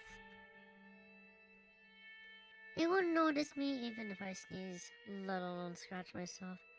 But I didn't want to make any noise at all, so I wanted to forget about the itchiness. But after all that, I ended up scratching everything like mad. I have to live in hiding like this for a while. I don't know how long I can go without go on when I'm so nervous. Just the first night. I needed to toughen up more so I can remain placid, even in a situation like this.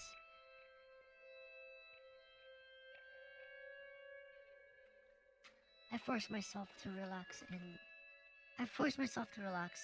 scratch my neck without hesitation, and tried to cope with the sticky sweat all over my body. I started feeling hungry. My stomach growled. That's a good sign though, since it means I'm starting to relax. I can't eat yet though. It'd make a lot of noise. I decided to wait until they finished looking for me and went away. Go away. I can eat if you can go away. It seemed like the intention I was setting out bore fruit. They'd stopped looking around the building. However, I must have concentrated my thoughts too strongly. They're pointing their flashlights in my direction. Did they notice me? No. Not only that, they're walking towards me. I made my body as small as possible, hid under the blanket, and listened for their footsteps as carefully as I could. All the while, I heard footsteps coming closer and closer. Since the footsteps are coming straight towards me, they must already know where I am, I think. It's scary, but there's no way they already know where I am. If they did, they wouldn't have wasted their time looking for me around the office building. And they wouldn't walk as slowly as they did. It's just a coincidence that they're walking in this direction. Since I'm hiding under a blanket, I can't see who they are. I don't know where they're shining their flashlight, so I can't stick my head out either from the window to see who they are. I just have to stay motionless like a rock until I sense they're gone.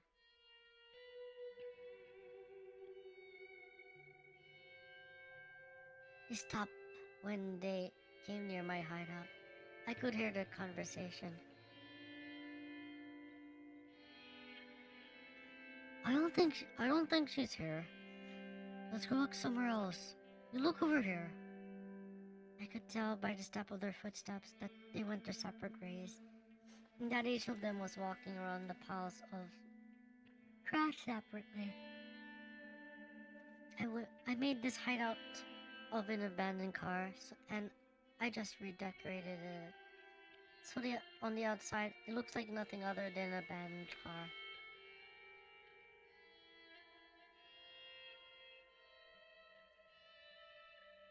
Once you look inside, you can instantly tell more than that. It's more than that. So if they look inside, I'm done for. It's obvious that they're looking for me. Are they a Sonozaki Corps attack unit? If they find me, I'll be killed for sure. I know all too well that this place is perfect for murdering people. I killed 2 people here myself. If I can do it, it'd be no problem for them, because they're real professional killers. Even so, there's nothing I can do right now. I'll just have to pray that they'll leave here soon. At that time, I heard a slight beeping sound. This is Atsushi. This is Atsushi. I can hear you loud and clear. Yes. Gogoro? Yes, understood. What's wrong? Seems like Higurashi in Gogoro. Somebody saw her there. Oh man, that's it. We'll never find her now. What are we gonna do now? It's an order. We have to find her no matter what. We have to bring her near him. We have to bring her to him. It doesn't matter if she's in Sapporo or Hakata or in Hakata. We have to find her. It's impossible to find her though. Do we still have to look? Yugurana has Takunomiya's scrapbooks and he wants them.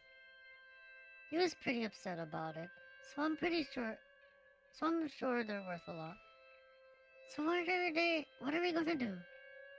Seems like he recalled the others, except for the ones who were watching her house. So we should go back to the office too. Let's have some barley.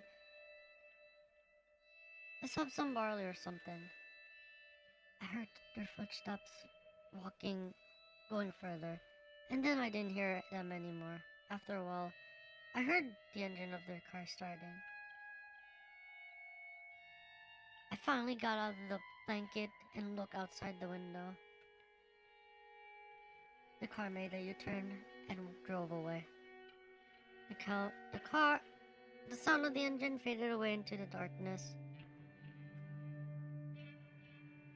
I heaved a sigh of relief.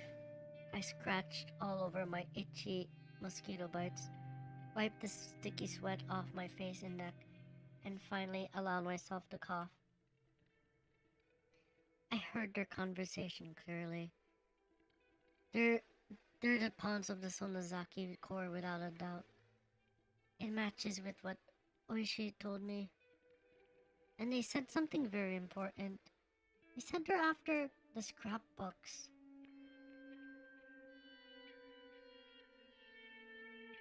Up until now, I only assumed that they were chasing me because I had Mio-san's scrapbooks. I could have forced myself to believe that this was my assumption, but they said it loud and clear. We need to find Yugurena. She has Takano Mio's scrapbooks. That's what they said. They also said that they're keeping watch on my house. I'm not surprised. That's exactly what I would do if I were them.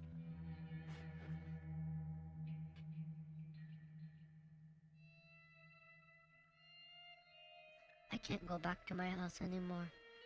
It's out of the question. But, in fact, they said something way more important than any of that. They said Hyugurena was seen in Gogura. If I was in a normal situation, I'd probably think that somebody saw a look-alike, and I'd laugh out loud. But the situation's different now. Your son is dead, but she was at the festival. I'm here, but I was at Gogura. Your son wrote about it in her scrapbooks, and I didn't want to believe her. I mean, they're coming closer to me. And I don't mean the Sonozaki family. Something beyond common sense is about to happen. Should I fight, or should I run? I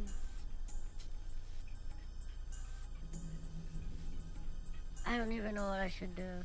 I feel like I'm uprooted to the spot. I'm rooted to the spot with fear. Am I about to be eaten? No. I don't want to be eaten alive. I want to run away if I can't win. If I can't win, I want to fight. I'm gonna be happy. I know I am. I'm not gonna sit pretty and let them get me. But my enemy Mio-san, what the enemy Mio-san foretold of in the scrapbooks is coming closer to me and started to eat me up. I'm in the garbage shop. And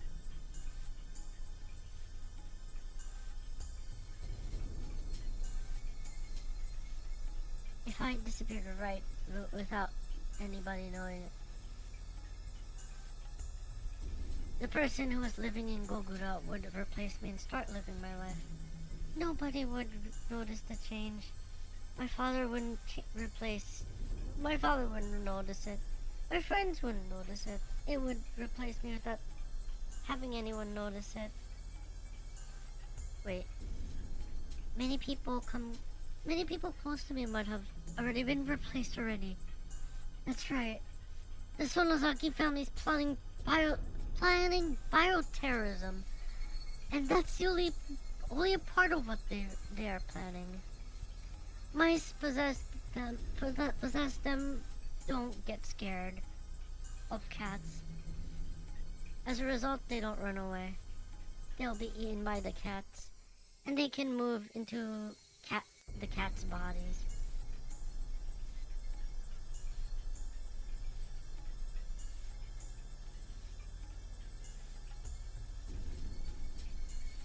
They'll be eaten by the cats, and they can move into the cat's body.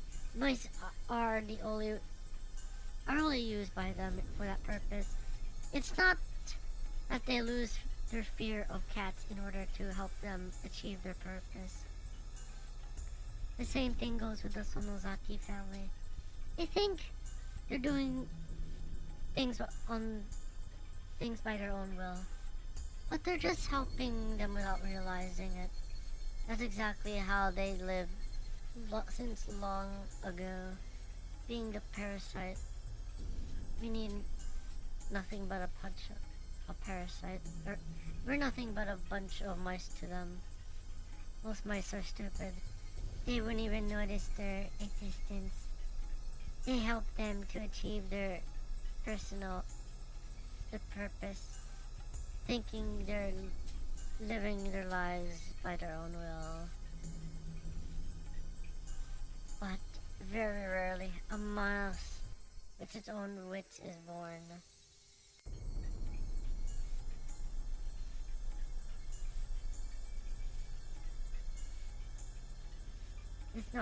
This mouse notices that he's being used and also notices their existence, but nobody believes them, so it's not a big deal. He starts thinking that it was a mistake, and he gets swallowed by them. Eventually, he disappears. But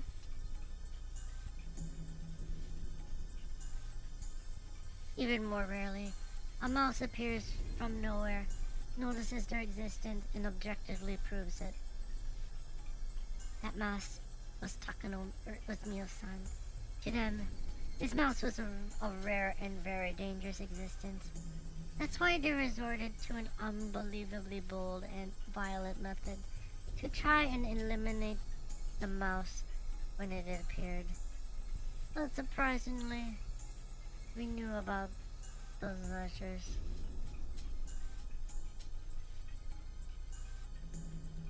But the stupid mice don't believe it. They don't believe that they're are forcing them to not believe it. And they're helping them in the end. They killed Mio-san.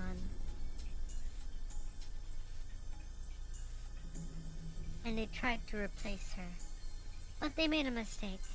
We found the real corpse of Mio-san. That's why they refused to replace her. They'll try to kill me and replace me too. Or they'll replace my friends in order to get close to me.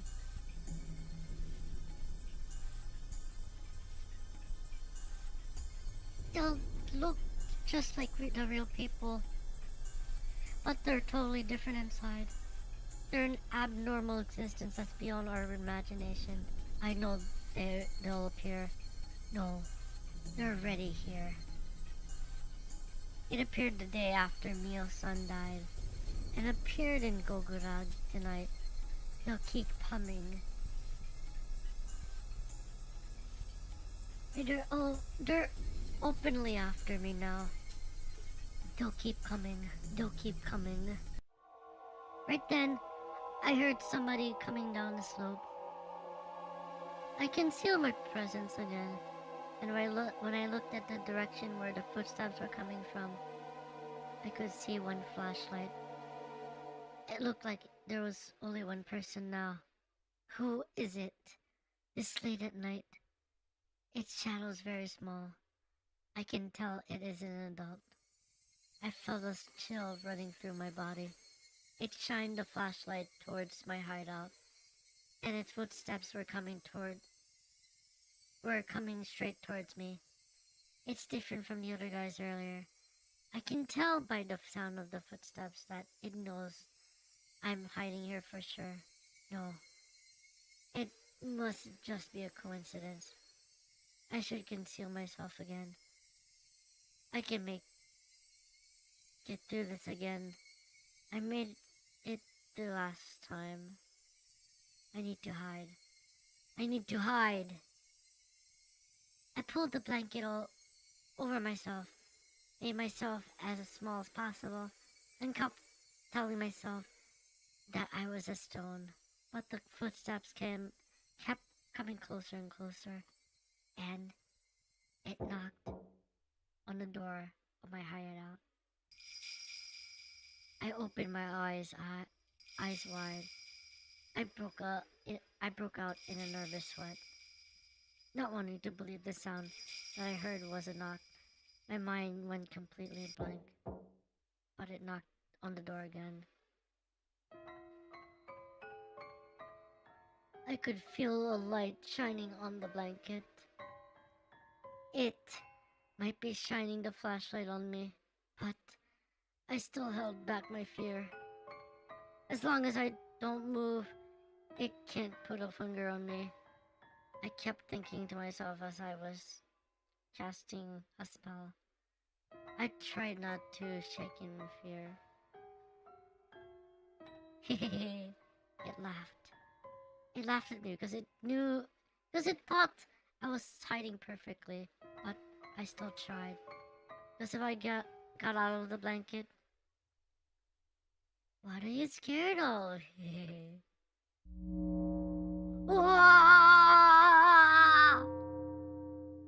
I threw off the blanket and saw the owner of the voice. It is Rika-chan. Now? Why is she here? Why did she come here to see me? I don't understand why she came all the way here alone this late at night. I realized it all of a sudden. She looks just like Rika-chan on the outside, but it's not her. It's just copying her appearance. It came to me and to Rika-chan. I decided to talk aggressively on purpose in order to work the courage before my fear crushed me down. Is that you, Rika-chan? Me? Who else do I look like? It answers just like the Rika-chan I know. But I know it isn't. It's not Rika-chan. Rika-chan wouldn't come to a place like this so late at night. I know who you are. I know you're not Rika-chan.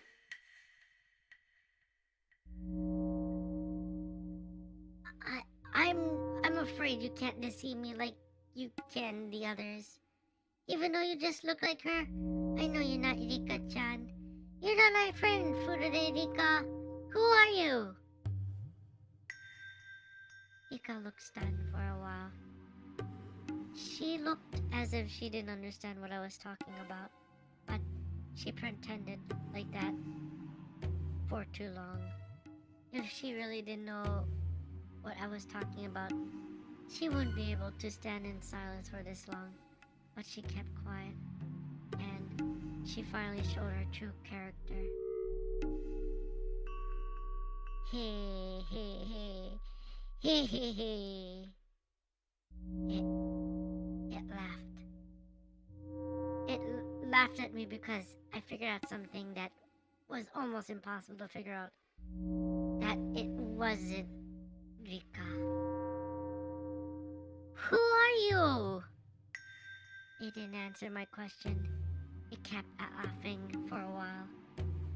And then it looked straight into my eyes in a way Rika-chan never did before. And it said this.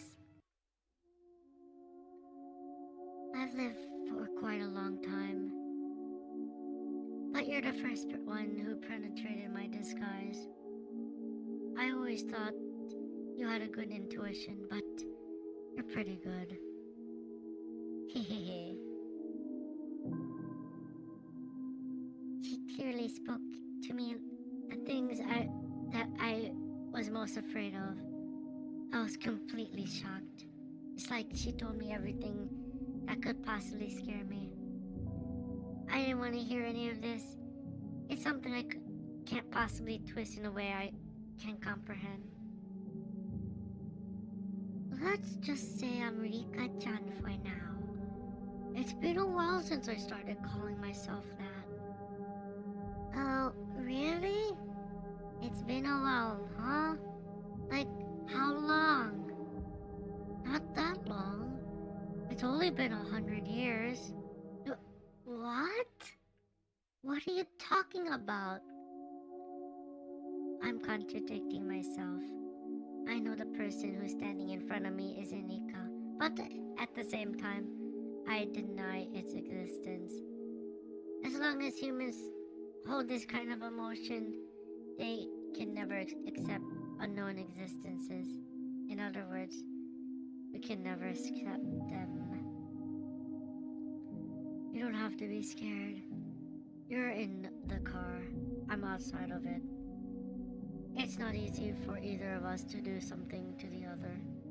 I think this is a perfect distance between us. No matter how long I lived, Fururerika is still just a little kid. You're still stronger than me. I should be more careful than you, because you could stop and jump on me anytime. I realized this creepy thing that looks just like Rika was only here to talk to me. I felt my tension fade away a little bit. But still, I don't know what she wants to talk to me about at a place like this, so late at night. I'm like a fish on a cutting board. There's nothing I can do other than to wait to see what's going on. I waited for it to make a move for a while.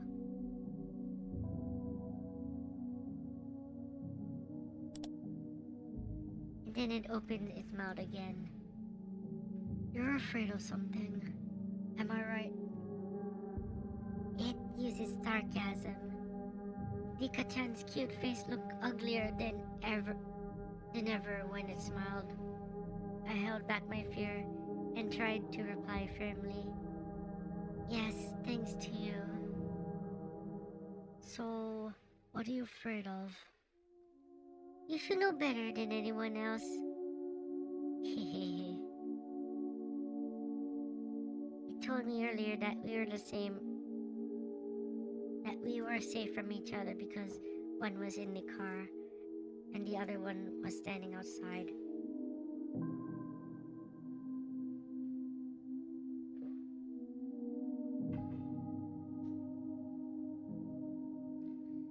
But it's obvious that I'm the one who's being driven into a corner. While I'm talking to it, I could be surrounded by its minions. I got scared, tried to listen to the sounds of my surroundings carefully. Don't be scared. I came here just to help you. Hehehe. You came here to help me? Oh, really? I wonder how you're gonna do that. You're just sick at the moment.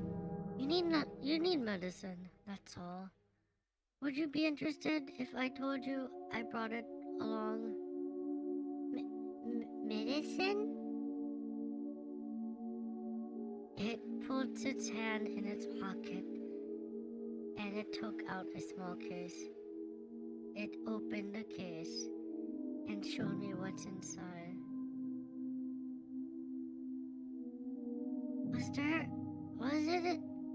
Was it in there? What was inside? What was in there made me gasp in surprise. A syringe? It's not normal for a person to carry around a syringe.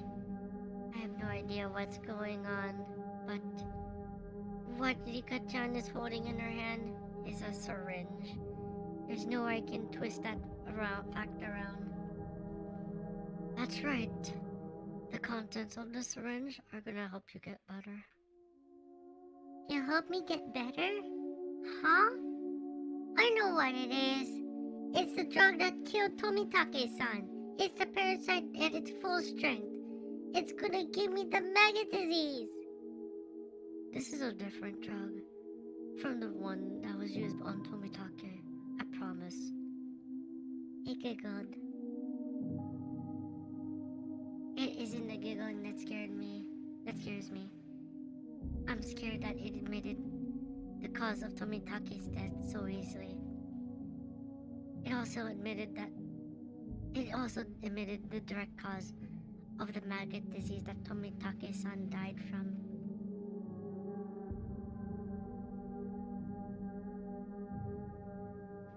I know you're gonna kill me in the same way he died, and that Rena and Gogura is gonna replace me. Problem solved, right? I'm not gonna let you give me a death shot. Well, I knew you would say that. This syringe looks very suspicious, of course. You're smarter than I thought. You're smarter than I thought. So now, what now? Are you gonna gang up on me and give me the shot like you did to Tomitake-san?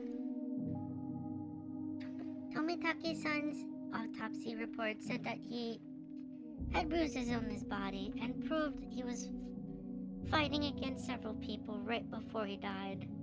That means they must have ganged up on him to give him the shot against his own will. I like to give you the injection by force, but it never really works, so I gave up doing that.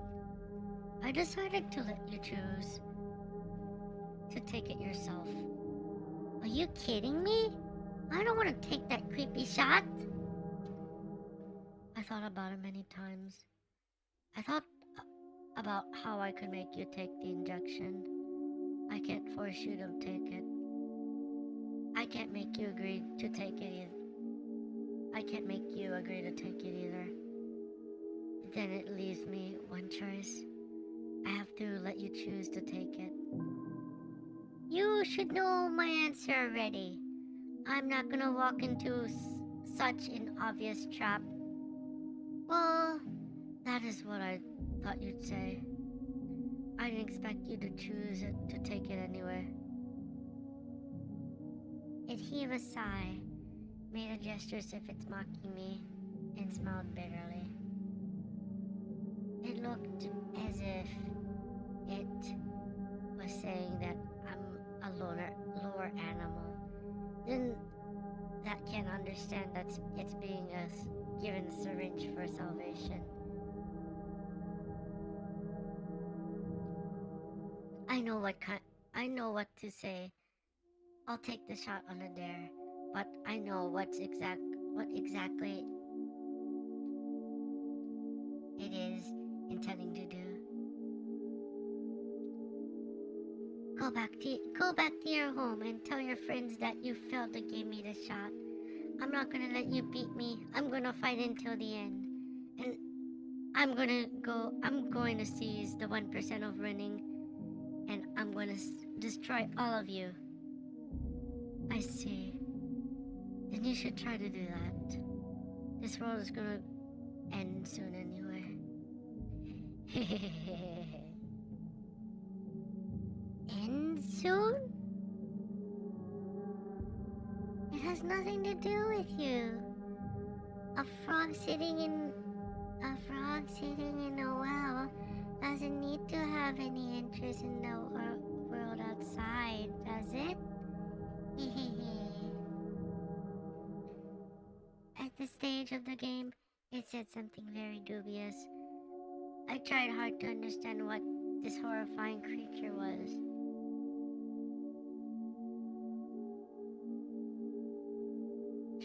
Trying to say. What are you gonna do to me? Nothing. Do whatever you want.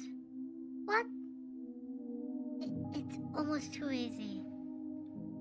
As far as I know, do whatever you want means ignorance, or release when your enemy says it to you. At the very least, it isn't the bad timing, or does it have another meaning? In that way, I overinterpreted the meaning of the sentence, but then it said it again. Do whatever you want. I'm not interested in this Ryuguren anymore. I'm going to try to get along with the next Ryuguren. I have to pray that the next Ryuguren doesn't have such good intuition. I was scared of it, like I'd be scared of a judge handing down a death sentence. I used to try really hard to fix things every time a little problem occurred, but I got tired of it. I'm not interested in this Hinamizawa anymore. I'm gonna find the next Hinamizawa. But only you have this one. So I hope you live as best as you can. It was telling me scary things one after another. This was obviously a warning of Hinamizawa's destruction. It means the climax is coming soon.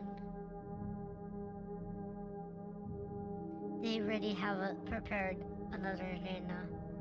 When I lose to this fate, they're going to replace me with that arena as if nothing happened. They were well organized. What humans are most afraid of is for their lives to lose all value. Your life becomes worthless when you're told that you have a replacement. It's like an indirect death sentence. It closed the syringe case and put it back in its pocket. It turned around and started climbing to the shore. Climbing up the slope. At the top, it looked back and spoke without as much of it as an evil smile. Well, goodbye, Miss Ryugurena. I hope I can get along with the next Ryugurena. I shouldn't worry because I usually get along with them. Hehehe. I'm not gonna let you replace me with the next Ryugurena. I'm the only Ryugurena. I'm not gonna let you do it. Never, ever.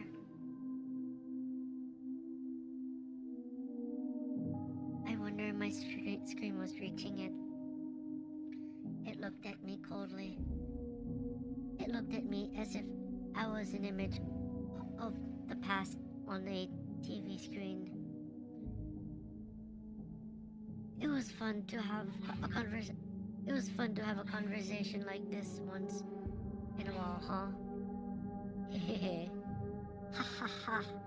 Ha ha ha ha. Ah ha ha ha. Ah ha ha ha.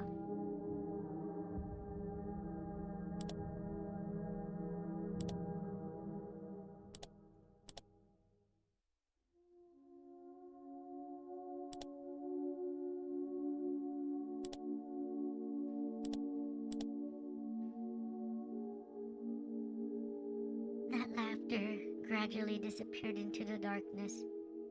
It disappeared into the darkness as well. I was the only one left there. I'm forsaken.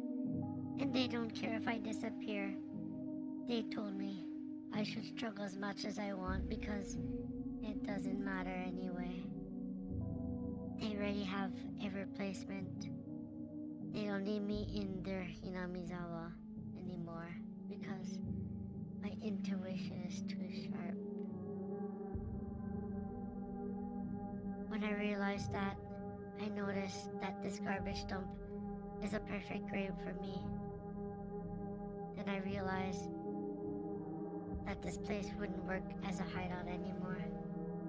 I better start packing and move somewhere else. It told me to struggle as much as I want. I'm gonna do just that. Damn it. Damn it! I have to get ready to move out of here. I'm gonna put everything back into my backpack. I have to leave here as soon as possible. The light of the flashlight wasn't enough to see by, so I turned the cable lamp on. The light made things show up very clearly. When I reached my backpack, I realized something and I gasped in surprise. The palm of my hand was covered with an eerie liquid. I thought I wiped off my sticky sweat earlier, but it wasn't my sweat. Then, where did this blood come from?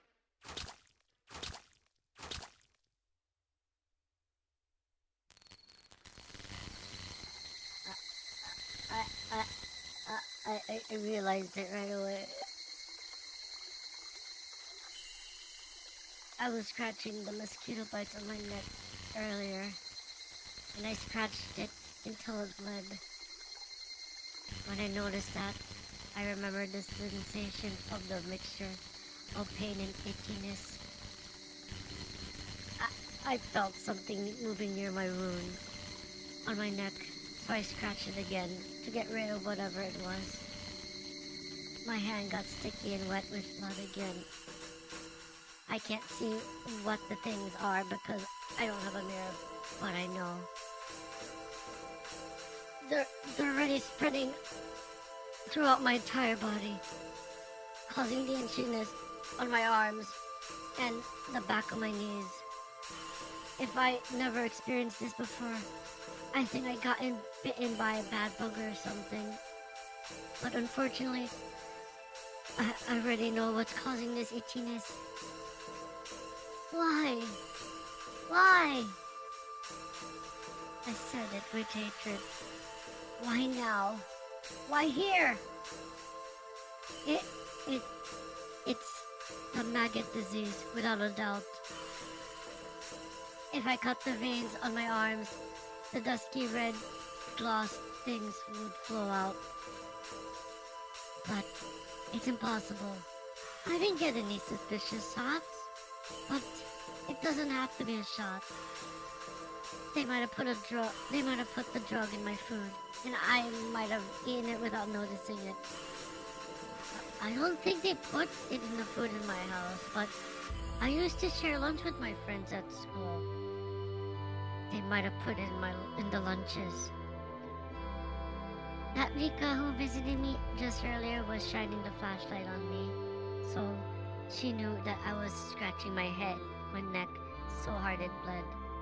Nevertheless, she acted like there was nothing wrong, and she told me that I wouldn't last long. Now I know why she was laughing at me in a sarcastic way. She knew that I wouldn't have much time left. It itches very badly, but I can't scratch. The more I scratch, the itchier it gets. And I'm not gonna do the same thing as Tomitake-san did. Damn it! Damn it! Damn it! The itchiness might not be temporary. It might actually get worse. I don't know if it's gonna stop soon or if it's gonna last until I die from it. I don't know anything anymore. I just have to endure the itchiness. I wiped the blood on my neck with a towel, clenched it with my teeth, and tried to erase the desire to scratch my neck. The wound was throbbing. I wanted to scratch it so badly, but I couldn't do that. I fought back the desire, biting the end of the towel. I scratched the other parts of my body really hard in order to forget about the itchiness on my neck, but it didn't really work.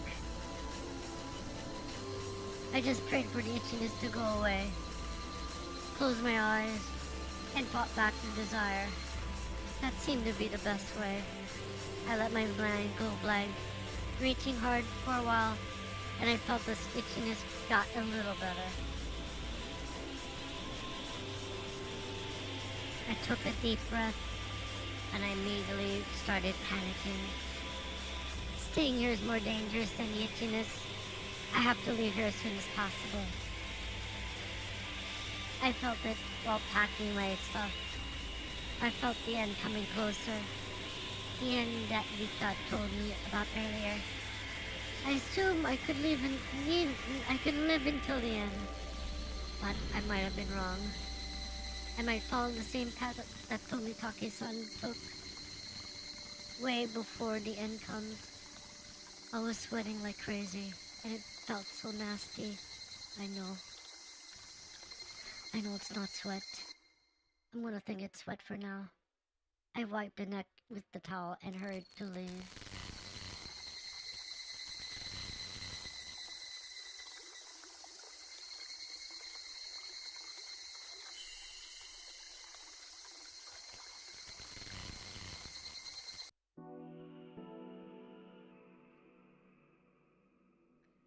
this area has no street lights, so I was scared to run fast when I could barely see.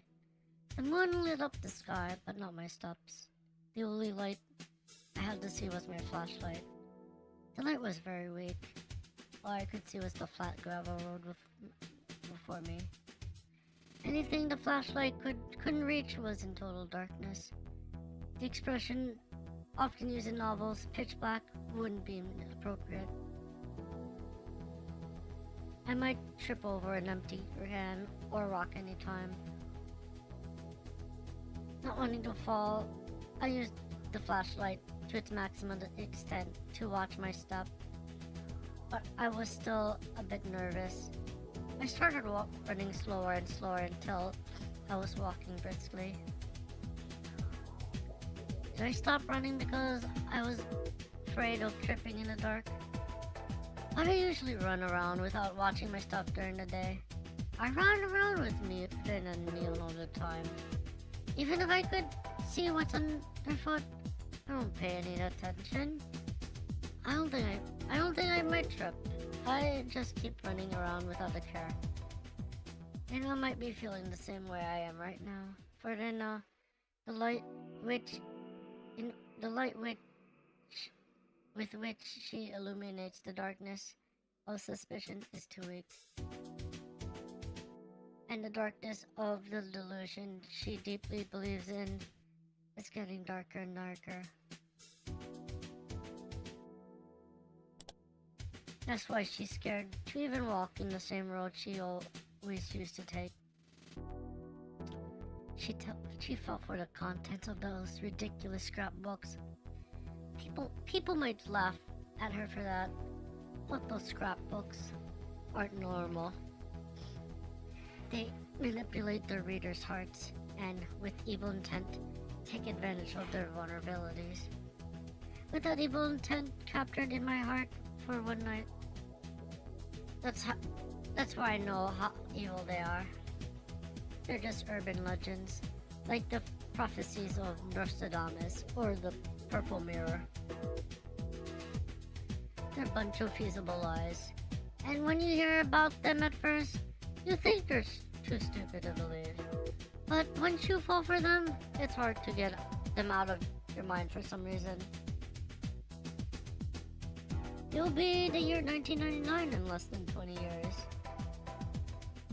Everyone knows about the prophecy that the world will come to an end in July of 1999. There are even some TV shows about it too, which irresponsibly fan people's fears, so some people take it seriously. Those people think that the prophecy means the outbreak of nuclear war, so some of them are making shelters in their backyards. Some of them are thinking of freezing themselves by 1999, so that they won't be exposed to radiation, only waking up after it's gone. Those people are completely serious about it.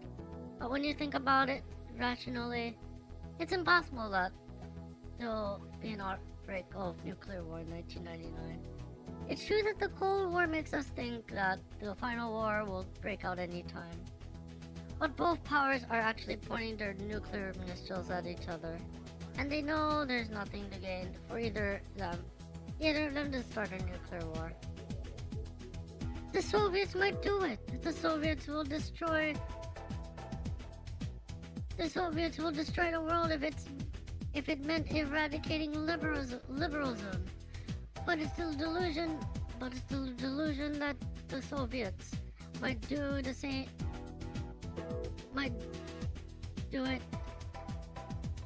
But the delusions that the Soviets might do it could be neatly swapped in for the way Takano-san uses the Sonozaki family in her scrapbooks. When people create a large-scale delusion like prophecies above, they always use an incomprehensibly unknown enemy, such as the Soviet Union, Nazi Germany, or aliens. And they say something like, "You never know." They might do things like that to try to increase their credibility, of their delusions without any evidence whatsoever.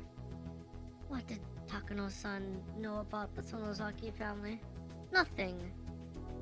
All she did was use the history of Onigafuchi and say that the Sonozaki family is working behind the scenes, plotting a horrifying conspiracy. It's just like one of those large-scale prophecies. It's nothing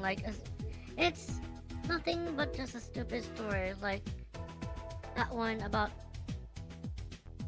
Nazi Germany, which says that Hitler is still alive and lives in an underground complex somewhere on the South Pole, continuing his plot to conquer the world. Yuna usually doesn't believe in stupid stories like that, but it was just bad timing, I suppose. I was right It was right after she killed Mamiya Rina and Hojo Teppe and was caught by us. She was in a state of panic when she heard this story. We were waiting for her to recover from the shock, but before she did and regained her strength of heart, a poison got to her and spread throughout her body. When you're sick and have an weakened immune system, it's easy to get another disease. It's just like that.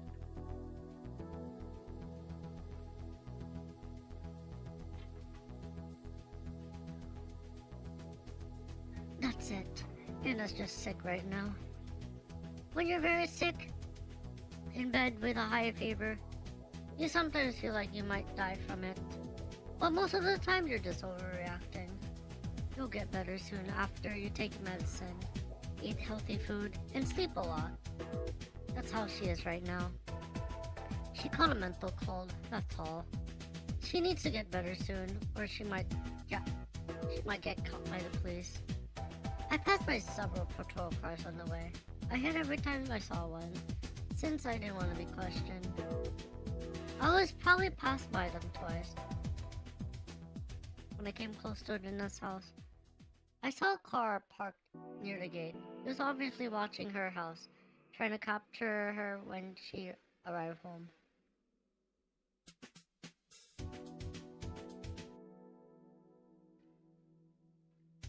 He ordered the Sonozaki family to find Rina to protect her from the police.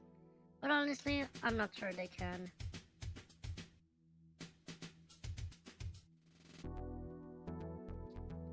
After all, Rina believes that the Sonozaki family is after her.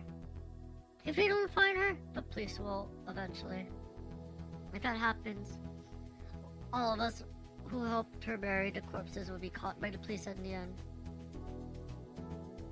I don't know how or why the police came to suspect her. I think they only have circumstantial evidence. I don't think they know she did it for sure. But since they're looking everywhere for her now, they must have some kind of reliable evidence. You know? Come on. You don't have time to play around with Takano-san's scrapbooks right now. The police are after you. It was so dark that I couldn't be sure if she was down there. But I made up my mind and headed down the slope, carefully shining my flashlight to light my way. I wanted to loudly call for Rina's name, but there might be some policemen nearby looking for her. I walked around a trash pile, and then I saw a light. It was Rina. I ran towards her hideout, kicking aside the trash in my way. Rina was standing right in front of her hideout, holding a hatchet. I couldn't blame her. She must have noticed all the noise I had made coming down the slope.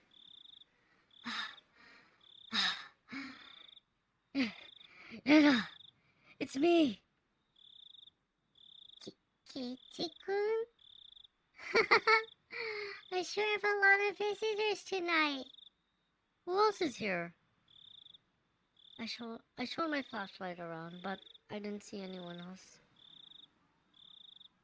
I'm leaving because it's not safe here anymore. I don't want you to know where I'm going, so please, don't follow me. Rena, what happened to your neck? You're bleeding. I'm okay. They might come back for me. They might come back again, though. Rena's neck was all red. It looked like she had some kind of skin disease on her neck. She probably couldn't bear the itchiness and scratched at it really hard. You need to do more than just wipe it with a towel. Come to my house. You need to clean it up.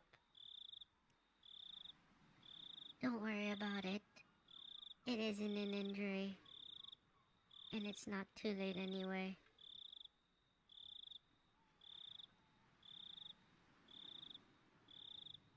Too late? What do you mean? They must have put a drug in my food without me realizing. It's the drug that killed Tomitake-san. They probably used a syringe to inject him with the drug. But they changed their methods this time. I think they put it in somebody's lunch. You remember Mi-chan gave me a piece of her omelet to everyone the other day at lunch? Don't you? She must have put it in the omelet. She's smart. She used a slow-acting drug this time. Damn it! Rina kicked the dirt with hatred.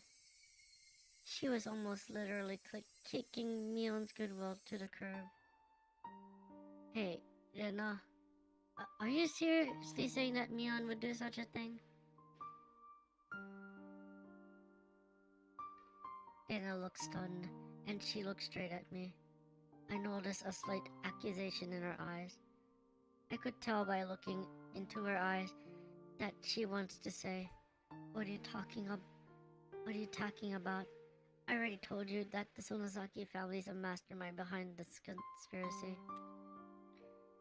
First of all, Mion didn't give out her omelet to everyone that day.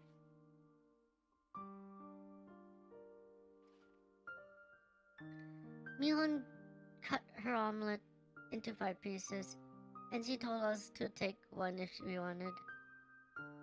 Rina took the end piece of the omelet before anyone else took one.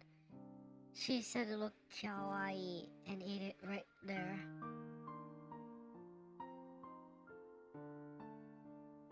No, that's not what happened. Mi-chan tried to make me eat the omelet because she put a drug in it. Rena. Stop interpreting everything so conveniently. Mion just put the 5 pieces of omelet on the lid of her lunchbox. No, she didn't. She gave out each piece to every one of us. Rena, think about it. Have we ever done something like that before? We usually take whatever we like from everyone else's lunch. Nobody has ever said something like, this is your piece, so take it. Or, this is her piece, so don't you take it. You know? She looked at me with that accusation in her eyes. To Rena, everything that comes out of my mouth must sound like a lie. To her, it's the fact that she was poisoned. She knows for sure that the drug was in the omelet. That's why she's contradicting me. Because I'm saying something different. I didn't come here to make her mad. I realized that disagreeing would only escalate her anger, so I decided not to. Anyway, you said that this place wasn't safe anymore. Where are you going then? Well, I'll find somewhere.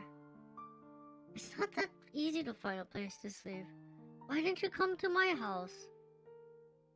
I appreciate your offer, but I can't do that. The Sonozaki family's looking for me everywhere in the village. I don't think you'd betray me, but I think you can't. I don't think you can hide me from them either. It's not the Sonozaki family who are looking for you. It's the police. Why? Oishi-san's on my side, and I told him to leave me alone. I don't think he's looking for me. I think they know that you killed Rina and Teppe. Oh, I see. I was relieved that we were finally on the same page, but I realized I was wrong right away when she laughed in self-derision.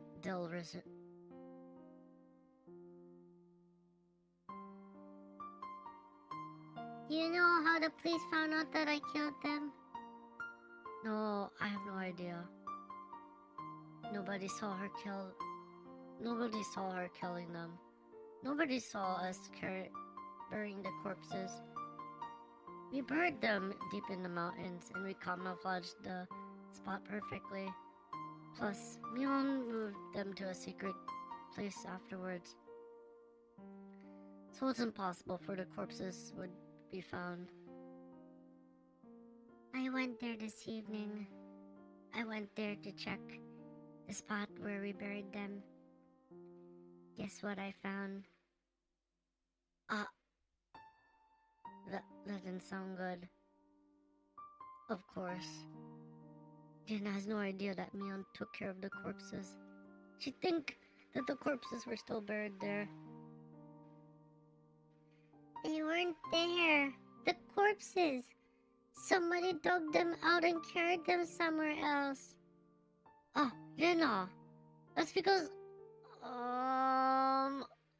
It's impossible that someone digged to them. It's impossible that someone happened to dig them up. I chose the place, so the only place who know about the place are me and my friends who were there. That's right. Well, the thing is... I know who did it. It's me-chan. They didn't want me to work with the police. They needed to have some insurance. But I didn't think they'd use the police to find me. I guess they don't care how it looks anymore as long as I'm captured. Come on, do you really think that Mion would do such a thing? She did! Mia-chan showed me out! No, she didn't. Mion's your friend. We're on your side, no matter what happens. Even if the whole world turns against you, we'd still be on your side. Even if the whole ocean evaporated, Mion would never sell you out. I don't understand why you're defending her. It's just the opposite. I don't understand why you're doubting her. That's simple. Mio-san revealed the existence of the conspiracy to me. And the fanatics are... Shut up! Shut up! I'm sorry, I didn't mean to yell you like that. I apologize.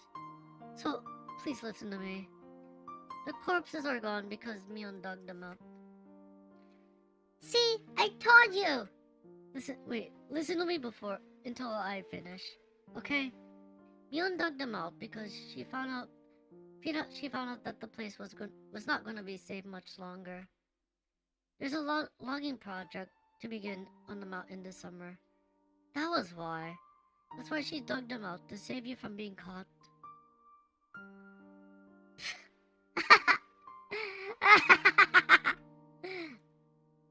Anna laughed at me, like I was stupid or something.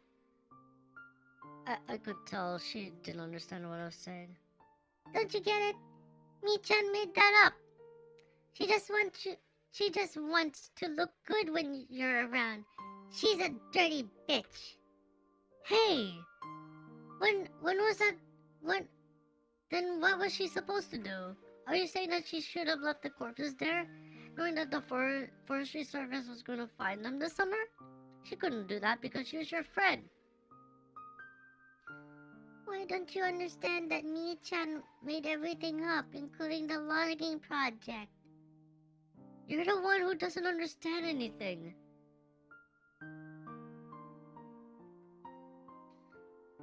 After I yelled at her, she gave me an icy look. She stared at my eyes, as if trying to find out what I came here for.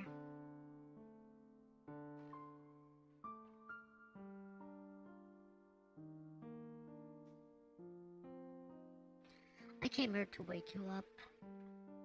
You're possessed by an impossible delusion because of Takano-san's scrapbooks. At first, I thought it was interesting, but this is getting way out of hand. You know why? It's because they're making you sick. The girl who looked just like Rika-chan told me the same thing. You're actually right about that. I mean, I do have the maggot disease, so... No, you don't understand. Listen to me very carefully. You need to lie down and rest for a while, okay? It's a lot safer to stay in Mion's house. She can protect you from the police. But if you don't trust her, you can stay in my place. Either way, it's not good for you to stay somewhere uncomfortable like this. Let's go to my house for now. We'll have some cold tea together. It'll cool your fever down. Then you'll realize how crazy all of this is. What are you talking about, Katie-kun? Are you saying that I'm crazy? I'm not crazy, you are. You don't know. I'm not crazy, you are. You don't know about it. You don't know it, but you're just being controlled by the parasite. Katie-kun, you think you have nothing to do with it, but you're one of the victims. You just don't realize it. I'm not blaming you for that. I can save you. I can save everyone. So please trust me for now. You think we're all crazy. You think everyone in this village is crazy, and you're not? Is that what you're saying? It might even be spreading outside of Hinamizawa. It might have already spread as far as Shishimone City, or to the entire prefecture. I really am the only one who isn't crazy. I know it, thanks to Mio-san's scrapbooks. I thought you understand that too. Wait a second, Anna. You're saying that everyone in the world is crazy except you? That's the same thing as saying that you're the only one who's crazy. The world hasn't changed. Nobody's crazy. Nobody's your enemy. If you ask me, it's crazy to believe that you're the only one in this world who isn't crazy, and that everyone in this world is your enemy. In short, your only enemy is yourself. I feel sorry for you, Keiichi-kun, but it's okay. It's not easy to accept the facts Mio-san discovered. Even she wasn't sure about them. So I understand if you can't accept the truth. That's why I'm gonna fight. I'm gonna fight to save everybody. I'm gonna beat them down and make them stop controlling you. Lena, that's stupid. That's so idiotic. You feel sorry for me? You're stupid. Why don't you understand that? Why do you still believe a crazy, stupid story like this? You're just interpreting everything to suit your convenience. They have replacements for Mio-san, Rika-chan, and me. They're gonna replace me after I'm killed. What? Replacements? Are you seriously saying that? You know what? I'm gonna tell you the truth. I haven't told you about this yet. The true identity of the parasite is aliens. Aliens? Yes. Oyashiro-sama is also an alien. The description of his descending from the sky matches with alien theories from all over the world. Whenever a great civilization flourished, it was always the aliens who accomplished it.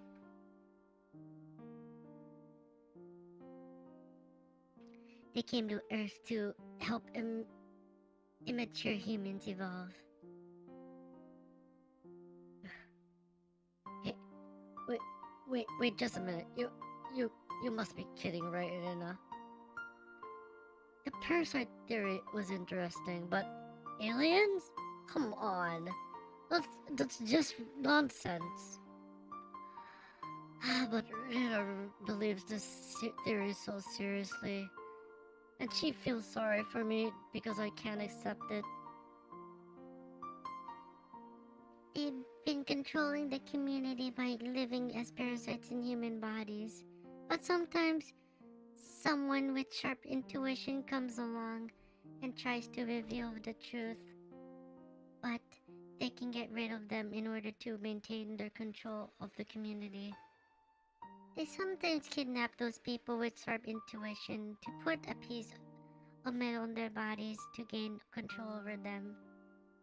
When that doesn't work, they replace those people with their copies. They made a copy of Mio-san. They made a copy of me too. Pika-chan's copy just came by a few minutes ago. I talked to it. It admitted that it came from space. It told me that the end of the world is coming soon, and it laughed at me, saying that I should struggle as much as I want. I'm gonna fight. I'm not going to let it domesticate our species. I'm never, ever... You're so stupid. I stepped towards Rina and slapped her in the face. I was hoping it would return her to sanity. Wake up! Jenna, did you forget? It happened here just a few days ago. We all took each other's hands here, didn't we? And we promised that we'd make a family of friends forever. Jenna played with her wrist. She didn't interrupt, so I continued. If you're seriously saying that aliens are controlling the Earth, I'll believe you. Even if everyone in this world didn't, I would. That's because I'm your friend, and I'm on your side no matter what. But I want you to listen to me too. I want you to listen to me because I'm your friend. Takano-san made all of the stories in the scrapbooks. It's true. Takano-san was an occult maniac. She enjoyed interpreting the old history of Hinamizawa in any way she wanted. She made up ridiculous stories out of it, and she read them to people for fun. So the parasite story isn't the only one she made up. There are stories about UFOs, some kind of creatures from the underworld, and many other things. So the one you read in your scrapbooks was just a new story she made up recently. Don't you remember that she liked to make fun of people?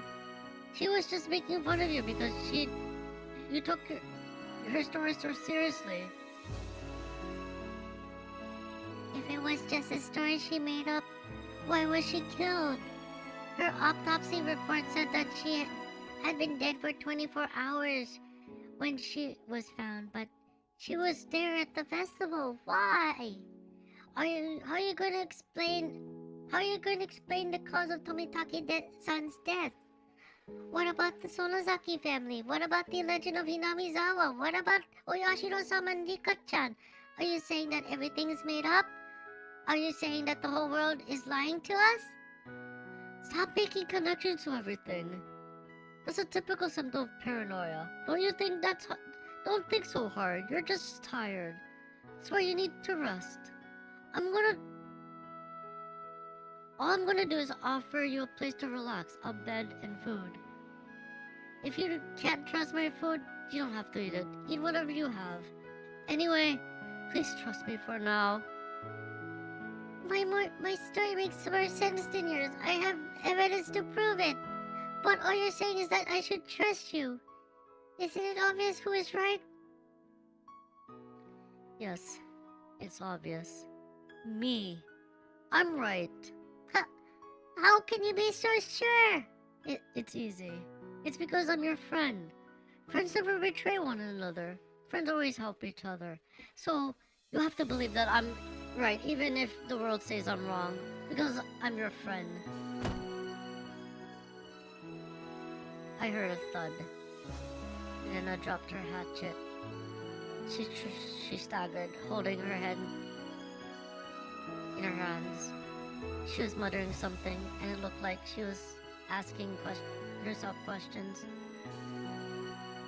He wants me to trust him, but he has no evidence to prove he's right. He's being absurd, or maybe he's right and I'm wrong. Am I really just misunderstanding everything? It would be wonderful if that was true. I wish I was wrong so many times. I wish Miyo-san scrapbooks are nothing but a bunch of stories and the parasite didn't exist. Sometimes little incidences happen to connect together and I interpreted them the wrong way. I really wish that was the case. Don't give up, Ryugurena. Be cool, Ryugurena. This guy has poison in his words. He's trying to take advantage of my weakness. Everything is too serious not to believe. It's obvious that aliens have been trying to invade the Earth, using this village as their base ever since it was called Unigafuchi. Keiichi-kun is just a victim who's being controlled by them. He's just a victim. But when he grabbed me by the wrist really hard that day, I could tell his intentions were true. I still remember the strength of his grip on my wrist. He tried to save me. His friend. I got lost in this crazy delusional blaze many times. I prayed over and over that somebody would help me. Now my prayers are being answered. And Keiichi-kun is reaching for my hand again. But don't forget Ryugurena. This guy says that he's your friend. But he hasn't told you everything about himself. Don't you remember? Oishi-san told you about it. He told me what he found out. I couldn't trust my friend, so Oishi checked on everything, including Keiichi-kun. That's why I know about what he did before he moved here. He looks like a good guy on the outside, but he's crazy on the inside. I can't trust him. I shouldn't trust him. So what? I don't care who he was before he moved here. I did so many bad things in Ibaraki too. I did many unforgivable things. I hurt my friends really badly. Broke the windows at the school and was suspended. I was a very bad girl. Did he treat me differently because of that? No, he didn't. Ryugurena. He'll forgive me because it was Ryugurena who did all those bad things in Ibaraki.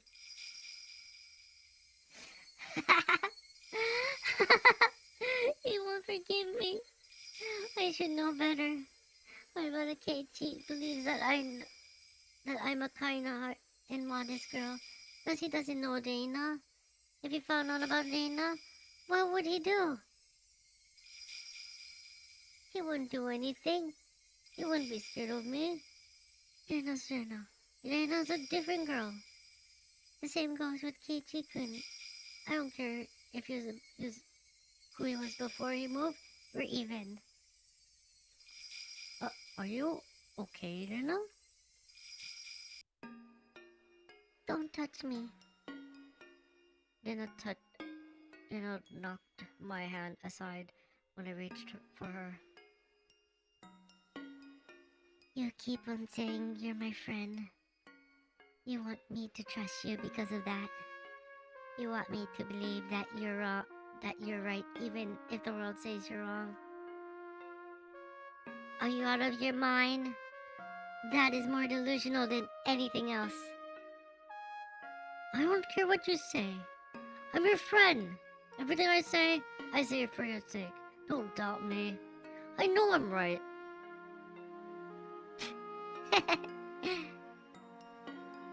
Really? Then, can I ask you something?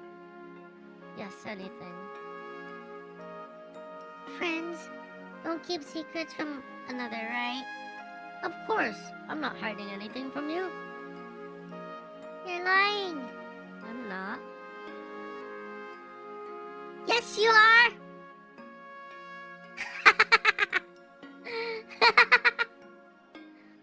What's so funny?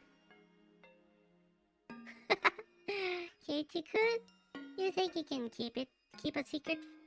You think you can keep it a secret from me, don't you? I know everything. I know everything you did before you moved here. I know. I felt my entire body was covered in frosty needles. My body and mind froze all of a sudden. I don't believe this. I don't believe this. How come she knows about that? Yes, she's on a check on everybody. Everybody. That's why I know what you did before you came here. Stop it! You got it all wrong. You only targeted little girls. I have to tell Satoko-chan and Nika-chan about it. I can't believe you're a dangerous person like you was near us the whole time. No, it wasn't like that. It just turned out that way. A series of attacks on school kids. Bravo. It has as strong an impact as the series of mysterious deaths of Hinamizawa. No, it wasn't like that. It wasn't like what?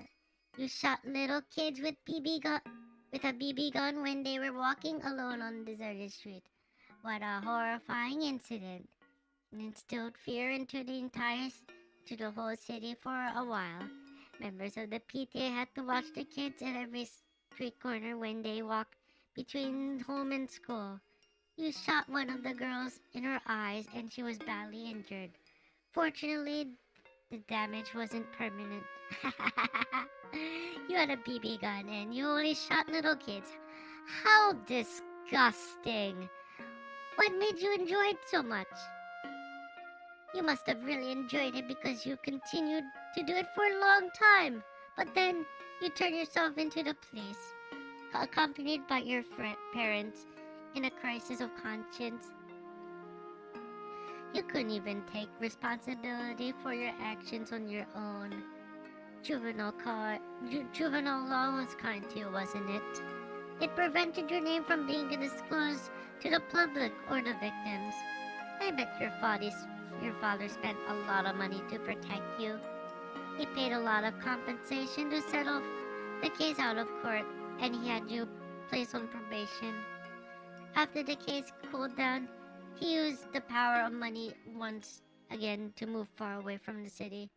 Everything is all right.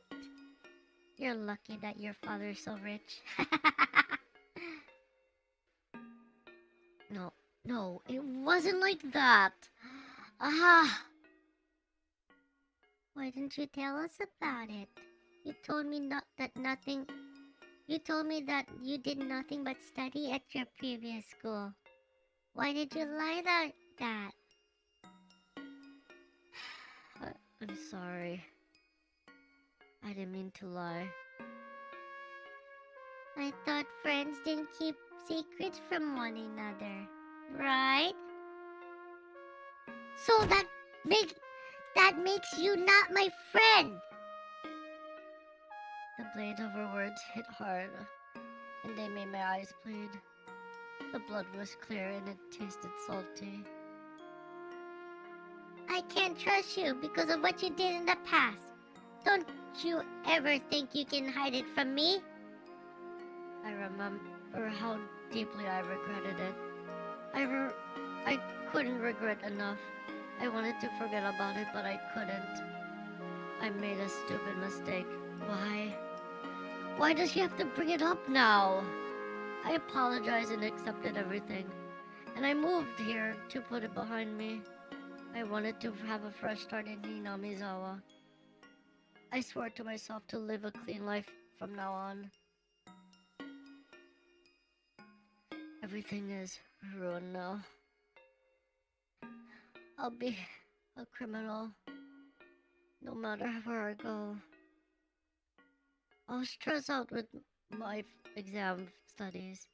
I was frustrated. I randomly shot people. I didn't care if it was girls or kids.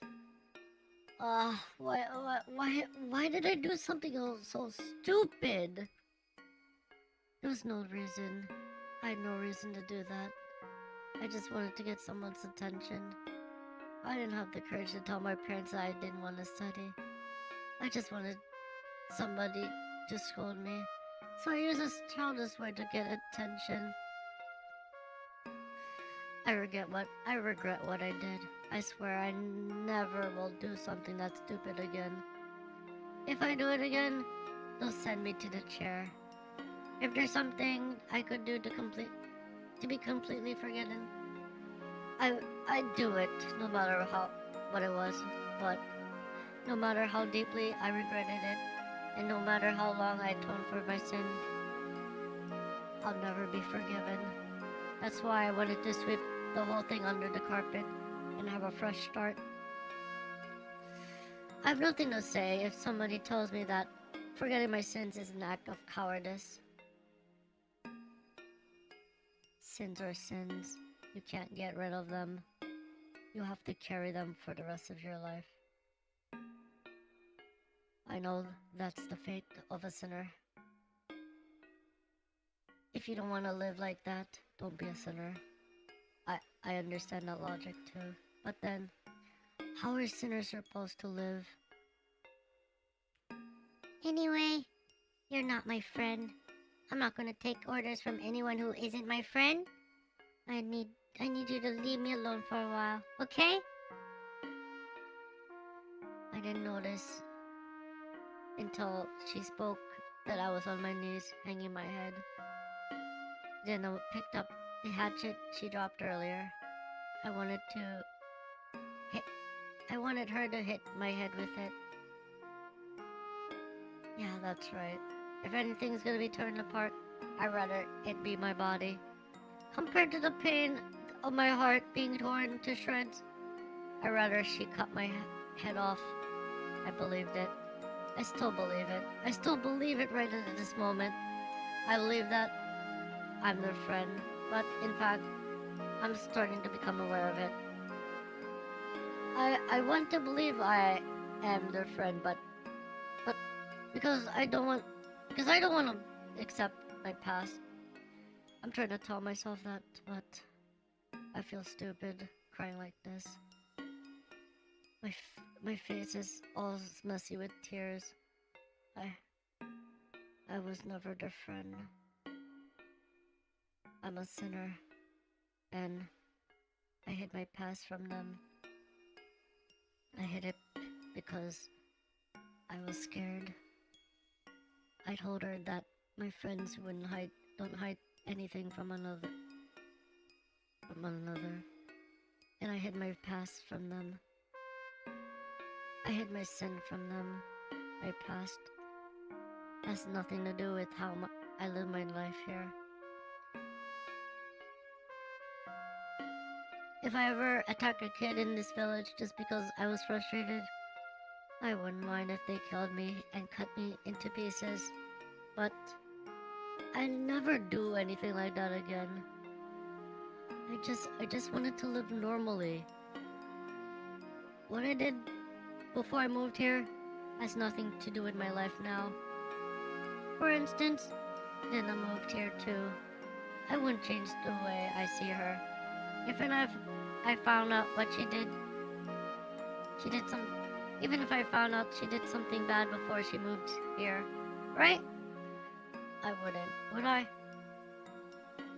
Even if Nina beat some of her friends or broke the windows of her school, I wouldn't care, because it happened in Ibaraki. She didn't do that in Hinamizawa. Rina Shirena. She's my best friend. That's why I couldn't see her differently, even if I found out about her past. That's a lie. That's a lie. That's a lie. That's a lie. I keep a distance from her if I found out that she really did such things. I'd be scared of her. I wouldn't even try to listen to her. Why? It's just a rumor. Why would I be scared of her? She's my best friend.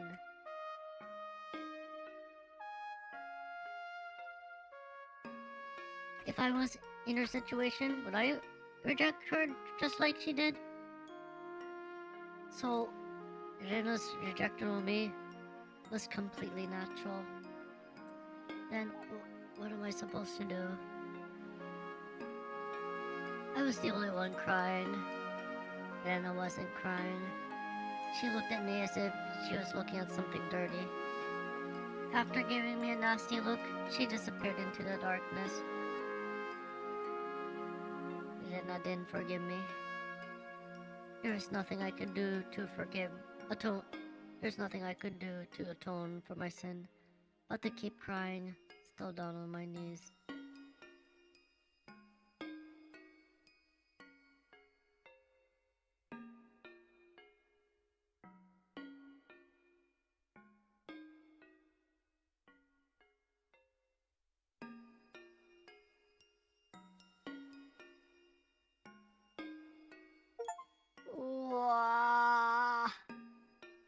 I just wanted to live normally. I reasoned to move to Hinamizawa. I don't remember how many years ago it was. It was this beautiful village surrounded by nature. But the village was going to be submerged in water because of a new dam project, and the villagers protested against it en masse. They held a sightseeing tour so people from other places could enjoy its local beauty. I joined the tour out of simple curiosity, and I wanted to take a look at the nature that might sink under the water. But when I got there, the place took my breath away. The air was so beautiful, was so clean and clear, and the landscape was beautiful beyond words. Since then, I was hooked on the inspiring nature of this place. I fell in love with the village so much that I was very glad when I heard that the dam project was cancelled. That village is where I'm building our new house. When I visited there, I found a beautiful field of wildflowers. I saw two cute girls playing in that field. Both of them were very beautiful with long straight hair. They were probably neighbors or best friends. I still remember how they looked. One of them had a very, very beautiful place with a clear-cut profile in her age, and the other one had a very pretty, innocent look. I'm sure both of them will grow up into fine, beautiful ladies in the future. They were running around the field like they were dancing. I asked them if the field was their playground. They said they were playing in hopes that newcomers would come to the village. And I saw a sign, lot for sale. That's when I began to think that it might be a great place to live. There's nothing here, and things are a bit inconvenient compared to the life in the city. But since I sincerely believe that it was the best place for us to start a new life together as a family, a lot of things happen in the city, but the past is the past. It's best that we move on. We learn from our mistakes, and I hope we can start a new, more ideal life in this village. Keiichi, I hope you'll grow to love it as much as I do. I hope you'll grow to love it here as much as I do. You do? I'm happy to hear that. I'm also happy that we've been doing a lot better as a family since we moved here. Back in the city, we were far from close. So I'm truly happy that we were able to start from scratch. Now that I think about it, I've never had a chance to have a conversation with you like this before. Oh, Keiichi, you remember the two beautiful girls with long straight hair in your school? I think they're a lot younger than you.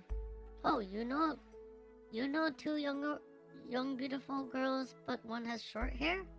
Huh? Oh, I don't think they're the ones I saw. No, you wanna know why I asked? Oh, I just wanted to ask them to be models for my portrait. I was thinking about making them wear cute costumes. Basically, I just wanted to see them again for artistic reasons. So if you happen to see them again, let your dad know, okay? Promise me. Okay?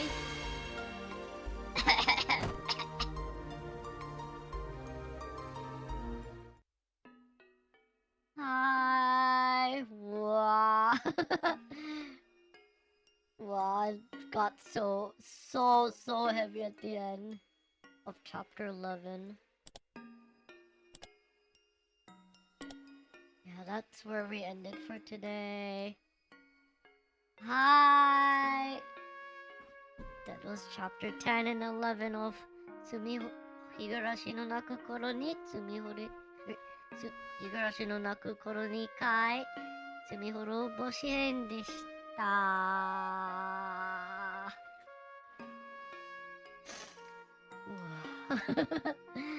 So yeah, that's it for today.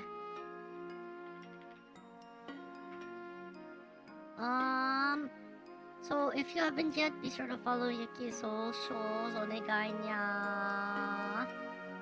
As for the schedule for the rest of this week, tomorrow Yuki will continue Higurashi. Probably Yuki will only go through chapter 12 tomorrow. Right now on Friday, Halloween, I'm not sure yet. I'm leaning towards streaming on Friday.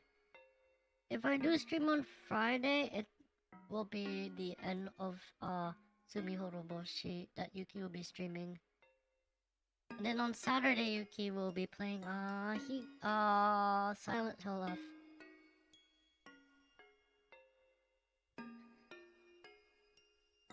So all of those streams will be at 9 p.m. Eastern, 6 p.m. Pacific. Basically, I'll continue Silent Hill F, but basically that should be the end of Spooky Month.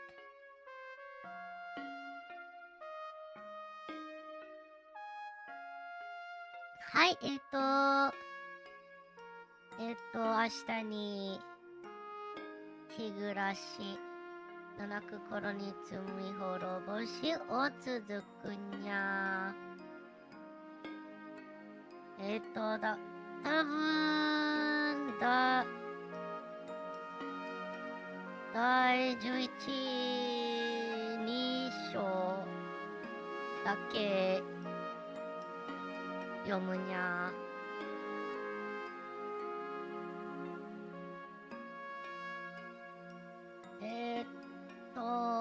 土曜日にまだわからない配信が